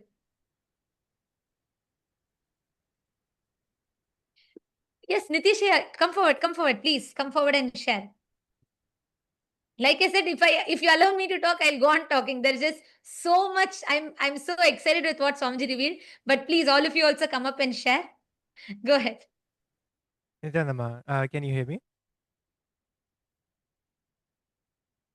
Yes. Yes, sir. So one thing which Swamiji said was so powerful was the name that we attach gives us the delusion of the illusion of continuity. It generated the click in me that the name is kind of we are attaching this label on ourselves, or it has been attached to us, that label, and that is what is going from moment to moment, Nitish, Nitish, Nitish, Nitish, and that's what's just kind of solidifying that identity. That so it's also like attached to. You can also think of it like the conclusions that we keep forming, the labels that we form on different things in around us, and those labels are what solidify everything as it is. And that gives us the illusion of continuity from moment to moment, and that's what keeps us in the either in the past, holding on to the dead past. So the Nitish 1 minute ago, or even 1 moment ago, is a dead past. So but that Nitish that carries forward in my consciousness, that label is what is giving me the illusion of continuity, and that's why I would stay the same, not grow. That would hold me back. But if kind of if I become aware of that, then that's what lets me grow and actually experience Paramashivatva, eternity, as Swamiji said. And as Swamiji said. Exactly. So beautifully said. Because also, like Swamiji said, that the perceived continuity of the name, the illusion of continuity that the name creates, stops us from experiencing the eternity. That was like so powerful for me also, like you said, because temporary continuity that we perceive makes us forget that whole eternity that lies in front of us. And Swamiji told that our body is not the same, our thoughts are not the same, nothing, our emotions are not the same. Even our memories are fabricated. That, like Swamiji said, even our memories are fabricated. Yet, just this name gives us that perceived sense of continuity, which stops us from experiencing eternity. That was profound. Go ahead, please. Yeah, absolutely. And I would also like to share one, like the experience that I've had with this question, which Swamiji, also said, who am I? Have this question, who am I? And, what I experienced was that, I would start observing the thoughts and try to figure out, okay, who is looking at those thoughts?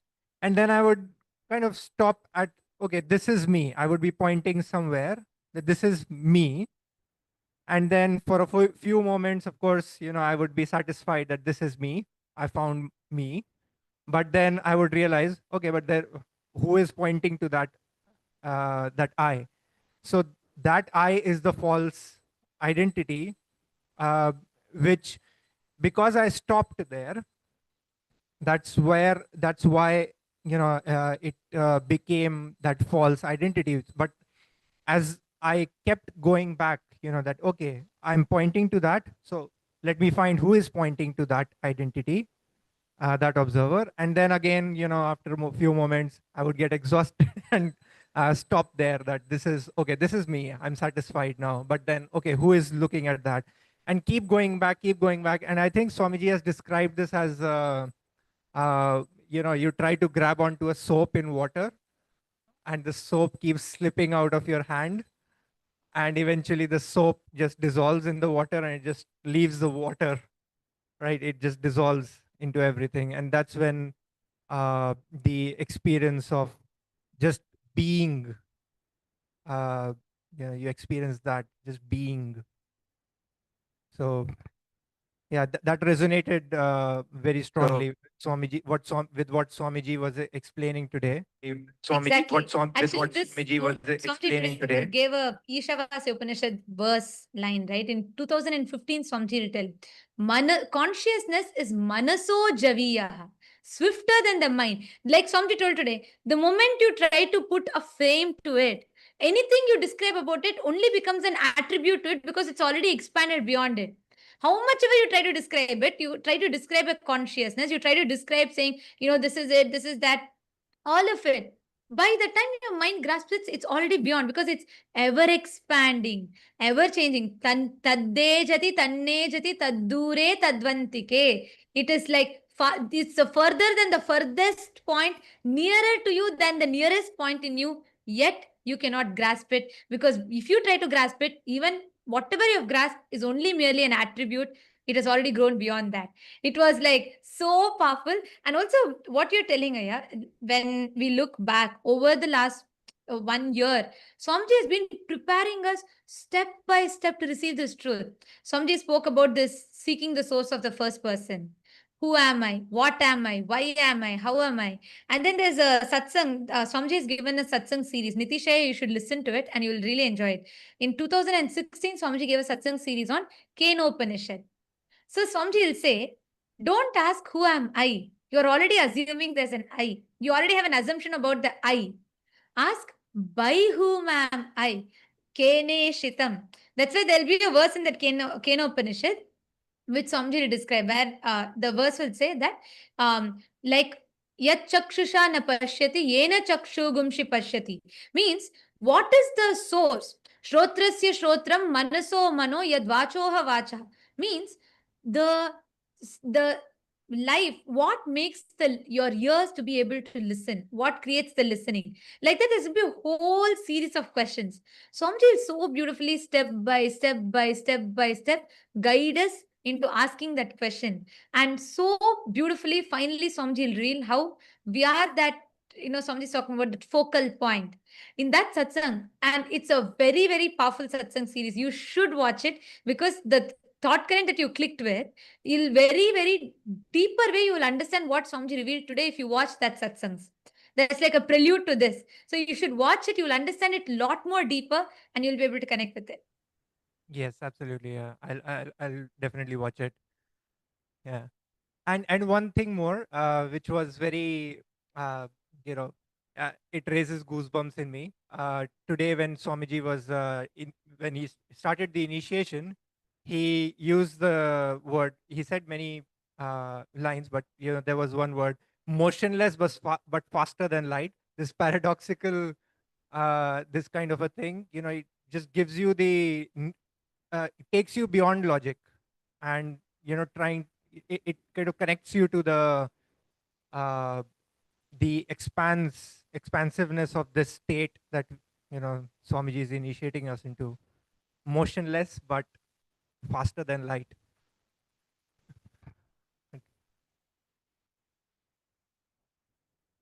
Absolutely, yeah, yes. And every word of today's satsang, I mean, I really don't know. I'm struggling to put a gist to today's satsang. I don't know how to put it because every single word, the only thing I can do is I can sit and repeat the whole satsang. Even then, I will not do justice to it because what Swamiji has revealed is so powerful. And thank you so much for coming up and sharing, Aya. And Thank you. right now, Nitishaya, see, the experience that you're all having of going beyond sleep, or the time bending, where you like you today morning you shared, right? You slept only for few hours, but you felt it was such a deep, the time extended, like the time stood for you to be able to have enough rest. It is because continuously see the kind of conversations, the thinking that Swamiji is leading us into. Our whole inner grammar, the inner vocabulary, the self-talk. Today, when I asked you all to come up and share, every one of you came up and so boldly declared, I am the ultimate. I am Paramashiva. Even for us to be able to make that declaration, that space, that continuous ecosystem Swamiji is giving, this is the most conducive ambience for you to manifest powers. So right now, sit, pick up any power you want. Just sit, explore with that powers. Just play with that powers. You will have a breakthrough. Okay. Yes. Yes. Thank you. Thank you. Thank you, ma'am. Yes. Who else is coming up? You can come up and share, come up to the mic in all the PSS participants. And to all the e-citizens, every one of you that have logged in here in the e-citizens room, for all of you to experience this, you all can come attend the Paramashiva Sena. You can make this as an experience for you because Swamiji is literally gifting us the signs. He's making it, not just Swamiji is revealing it to us. He's literally boldening it inside us, making us manifest powers, making us understand, cognize, and experientially live it. Yes. Vinayakaya, do you want to share? Because I see continuously you've posted so many messages. I think you can better come and share. Go ahead. Nithyanandamma. Yeah, it's an amazing satsang. Means out of the world. This was like super good satsang. It was. I don't have really words to just soaking everything. And finally, what Swamiji said. Actually, I think it was in the Shvetottara Agama. I think he says that the sound where Paramashiva explains to Devi, where Swamiji is explaining that the sound is the original sin. So Swamiji is trying to explain that one, and that is when I understood, oh yeah, these words, the Chikjata Granthi, the words which have been formed because of the Granthi, and that is one of, and Swamiji basically beautifully said it is the Granthi, that Chikjata Granthi is what is the root cause of all our problems, and that is formed by all these opinions, words which you keep on hearing and which you keep on talking to yourself. So that is when I also understood that one, and yeah, amazing one is that yeah, name gives us the delusion of continuity, right, and stops you from experiencing nitya. Yeah, so it's too good today. It's too good. Yeah, wonderful. Absolutely. Yeah, wonderful. Yes, yeah. And actually, each of these truths, when we sit and share, right now, actually, all of us can do it. When we sit and question these conclusions or the understandings we have, we will delve even deeper into what Swamiji Yes, has ma'am. revealed. And that's always because when Swamiji talks, Like Yes. the same satsang, if I go back now and watch the Ishavasya Upanishad satsangs from 2015, I'll have a much more deeper understanding Correct. of it. Because Correct. that's why every time, like when Sir Saint Swamiji revealed about seeking the source of first person, my understanding of it was to one extent, like, okay, trying to explore who am I, what am I. But now when I look back, or the same example I gave, right, the jata being the closest to the consciousness, the DNA being closest to consciousness and being tied by sound. I grasped it only to one extent at that time. But today I understood, oh God, this is what Swamiji has been saying. When Swamiji told your DNA and consciousness are tied together by the sound, that is the granthi that forms. And I was like mind blown. We understand it only from the level that we are in. And that's why the more and more we keep re-listening again and again, we go deeper. Absolutely, ma. Absolutely. Yeah. Especially the Kenop, all the Upanishad talks, right? It's like, it's literally the best pastime to have, the bestest pastime to have. Bestest pastime to have. Yes, absolutely. Yes, thank you so much for sharing, Aya. Thank you so much for coming up and sharing and putting it beautifully. And all of you, everyone, see, even in the Rajya Sabha room, can I request all of you also to type it out? Type out more, verbalize each of it. You will have phenomenal breakthroughs with power manifestation. You will have so many different shifts and breakthroughs. Just sit and cognize. Ma Ganga Priya is waiting to share. Go ahead, Ma Ganga Priya, go ahead. Yes.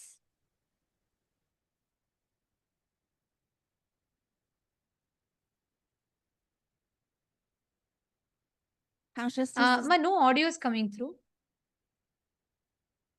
consciousness is from the brain.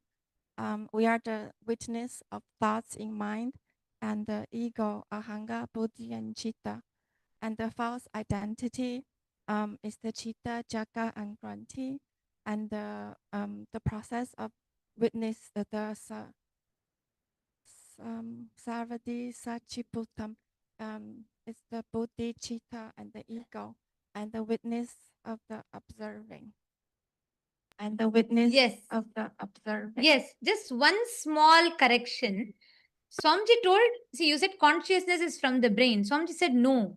Swamiji said consciousness is not from, it's not like how we understand as a neural activity from the brain. It's not from the brain. It's not from the brain. Yes, if you told, then it's correct. I heard it as you telling consciousness is from the brain. Because Swamiji said consciousness, like a brain just reflects it, like how a projector only projects the movie. Consciousness is not from the brain. It's not like a neural activity that happens in the brain which generates consciousness. That, yes, that's if you're told it's not from the brain, that's correct. Because Swamiji told it's not from the brain specifically. Yes, that's right. Ma Ganga Priya. Listen, I want to tell this to you, Ma Ganga Priya.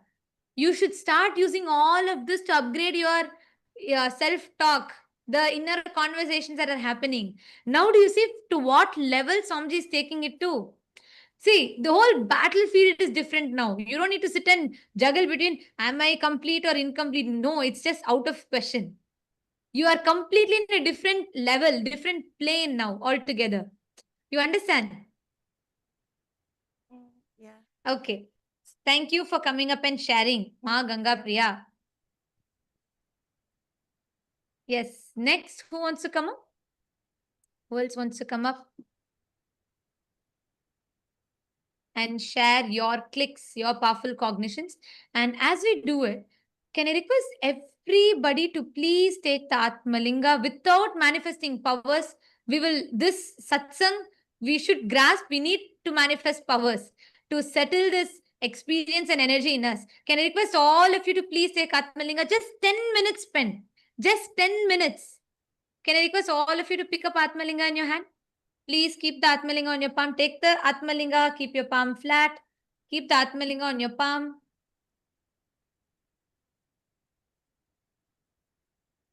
Yes. And just, you only need to do one thing.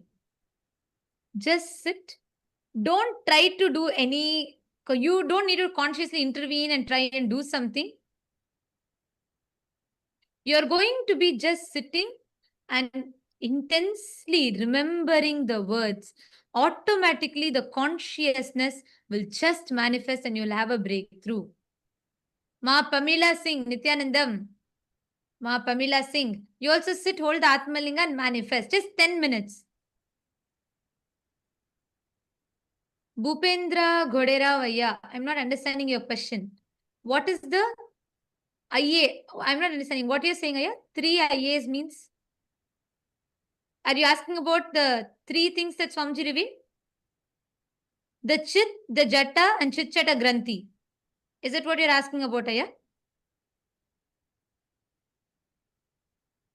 But you've put that last word you put, I'm not understanding. So please, if you could clarify the question, I'll be able to answer that.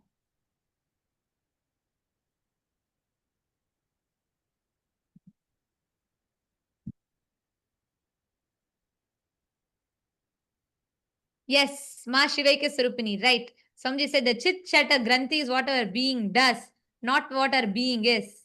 Right. All of you sit. Just remember Swamiji's words in you. Sit. Keep the Atmalinga in your hand.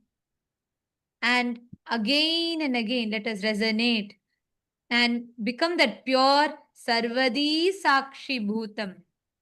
Even though there might be a part in you now waiting, expecting you to manifest, expecting you to do something, observe that part. There is another part of you that is observing it.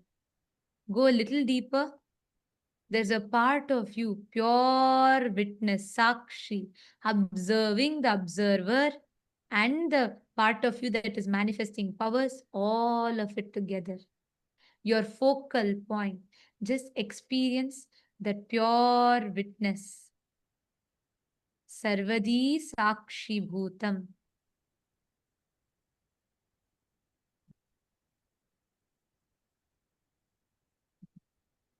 And as you're continuing to manifest, chant the Mahavajans. Don't try to consciously do something. Don't try to do anything.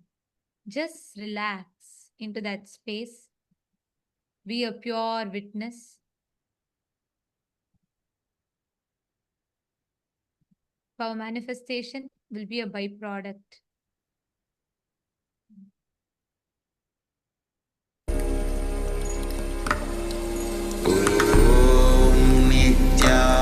Nityananda Paramashivam Paramashivam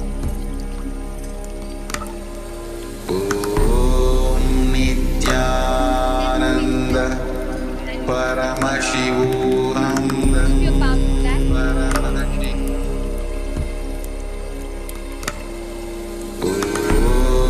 Nityananda Paramashivam Om Nityananda Paramashivam Om Nityananda Paramashivam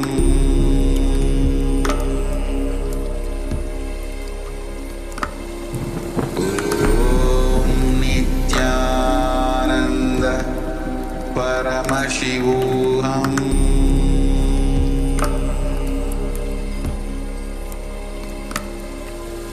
Om Nityananda Paramashivam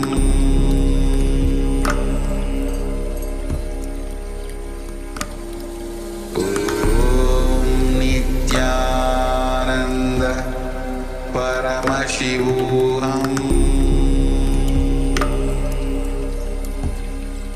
Paramashivam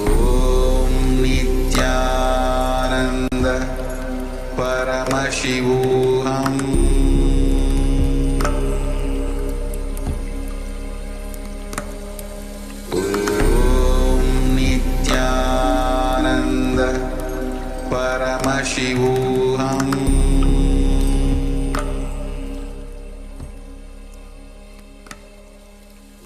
Om Nityananda Try to intervene. Don't try to do anything. Just resonate with the satsang deeply.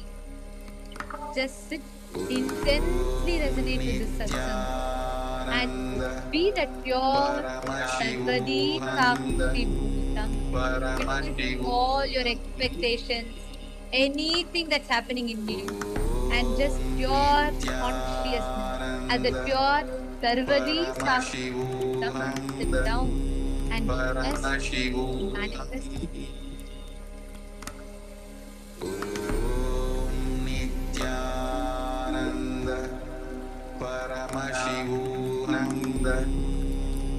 Paramashivam. Om Nityananda Paramashivananda Paramashivam. Om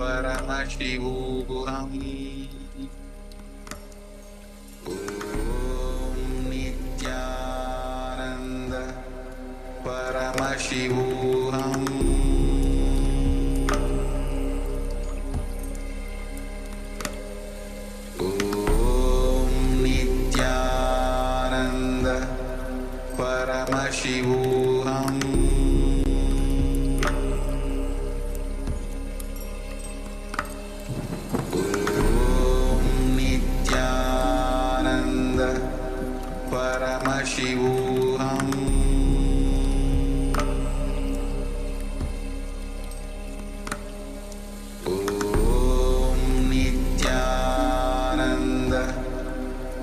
Paramashivam. Om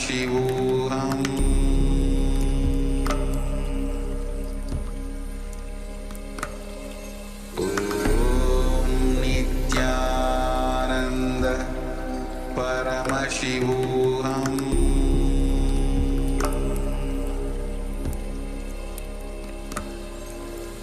Om Nityananda Paramashivam.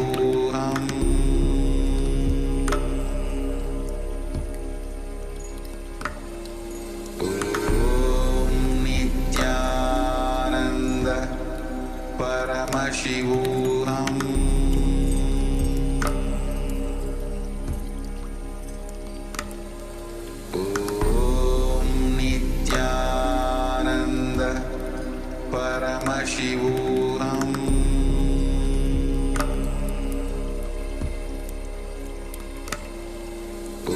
Om Nityananda Paramashivam.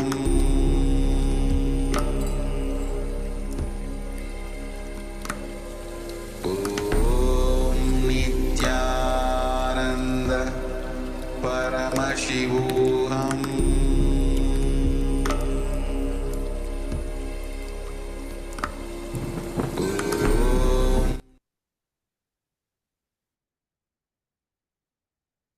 Slowly, please relax. Just settle down in this powerful space and don't have any other distractions, any other conversations. Just when you go back, continue to think deeply because tomorrow we're going to go deeper into these truths. All of you continue to think deeply and just fall into the space.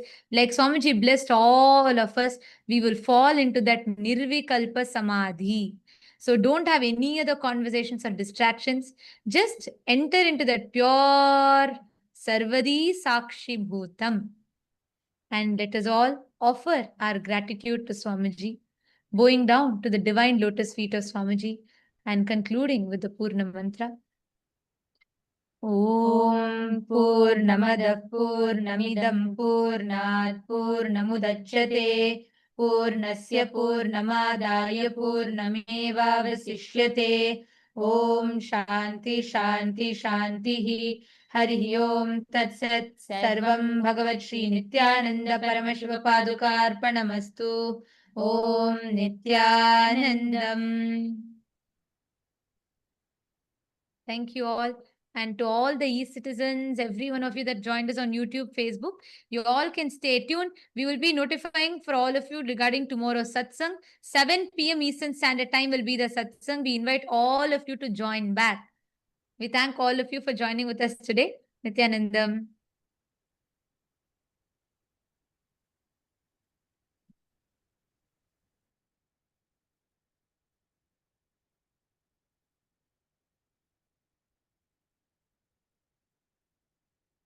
Established since 2002 in the United States of America, the United Ancient Nations is an intergovernmental organization, currently made up of 160+ members and indigenous nations. The UAN and its work are guided by the purposes and principles contained in its founding charter. The UAN is a manifestation of the profound connection amongst indigenous peoples across the world, including African, Andean, American, European, Caribbean, Oceanic, and Asian regions, rooted in shared wisdom, sustainable practices, and deep reverence for the earth. The United Ancient Nations serves as an international cultural and diplomatic organization focused on uniting indigenous cultures globally. Our governance structure is council-based without territorial claims, led by a collective leadership through our General Secretariat. As a non-state entity with UN-style advocacy, we focus on several key areas: cultural and digital heritage preservation, indigenous diplomacy, revival of indigenous knowledge systems to solve humanity's problems, global peace, environmental preservation, health and wellness, sustained economic development, indigenous and cultural tourism. While the UAN represents numerous indigenous cultures, the United States of Kailasa serves as the first indigenous nation specifically for Hindus. Kailasa's mission is focused on the revival of the ancient enlightened Sanatana Hindu civilization with a formal governance structure including a head of state, ministers, and ambassadors. Under the leadership of SPH, Supreme Pontiff of Hinduism, Bhagavan Paramashivam, Kailasa has achieved recognition as a sovereign subject of international law, possessing distinctive attributes of juridical statehood. The United States of Kailasa is the main sponsor of the proposed UAN headquarters. This initiative would bring forth an estimated $100 million in revenue for the host country through summits, conferences, tourism, and development projects. The proposed UAN headquarters would represent the world's indigenous nations and peoples through its architectural design. It would blend the best of all worlds, featuring top modern architecture, the highest green building standards, and ancient Vastu architectural principles. This headquarters would serve as a central hub for indigenous diplomacy, cultural preservation, and collaborative efforts towards sustainable development and global peace. Through this initiative, we aim to create a dignified platform for indigenous leadership rooted in ancestral wisdom, cultural legitimacy, and collaborative innovation, enhancing global dialogue and regional stability.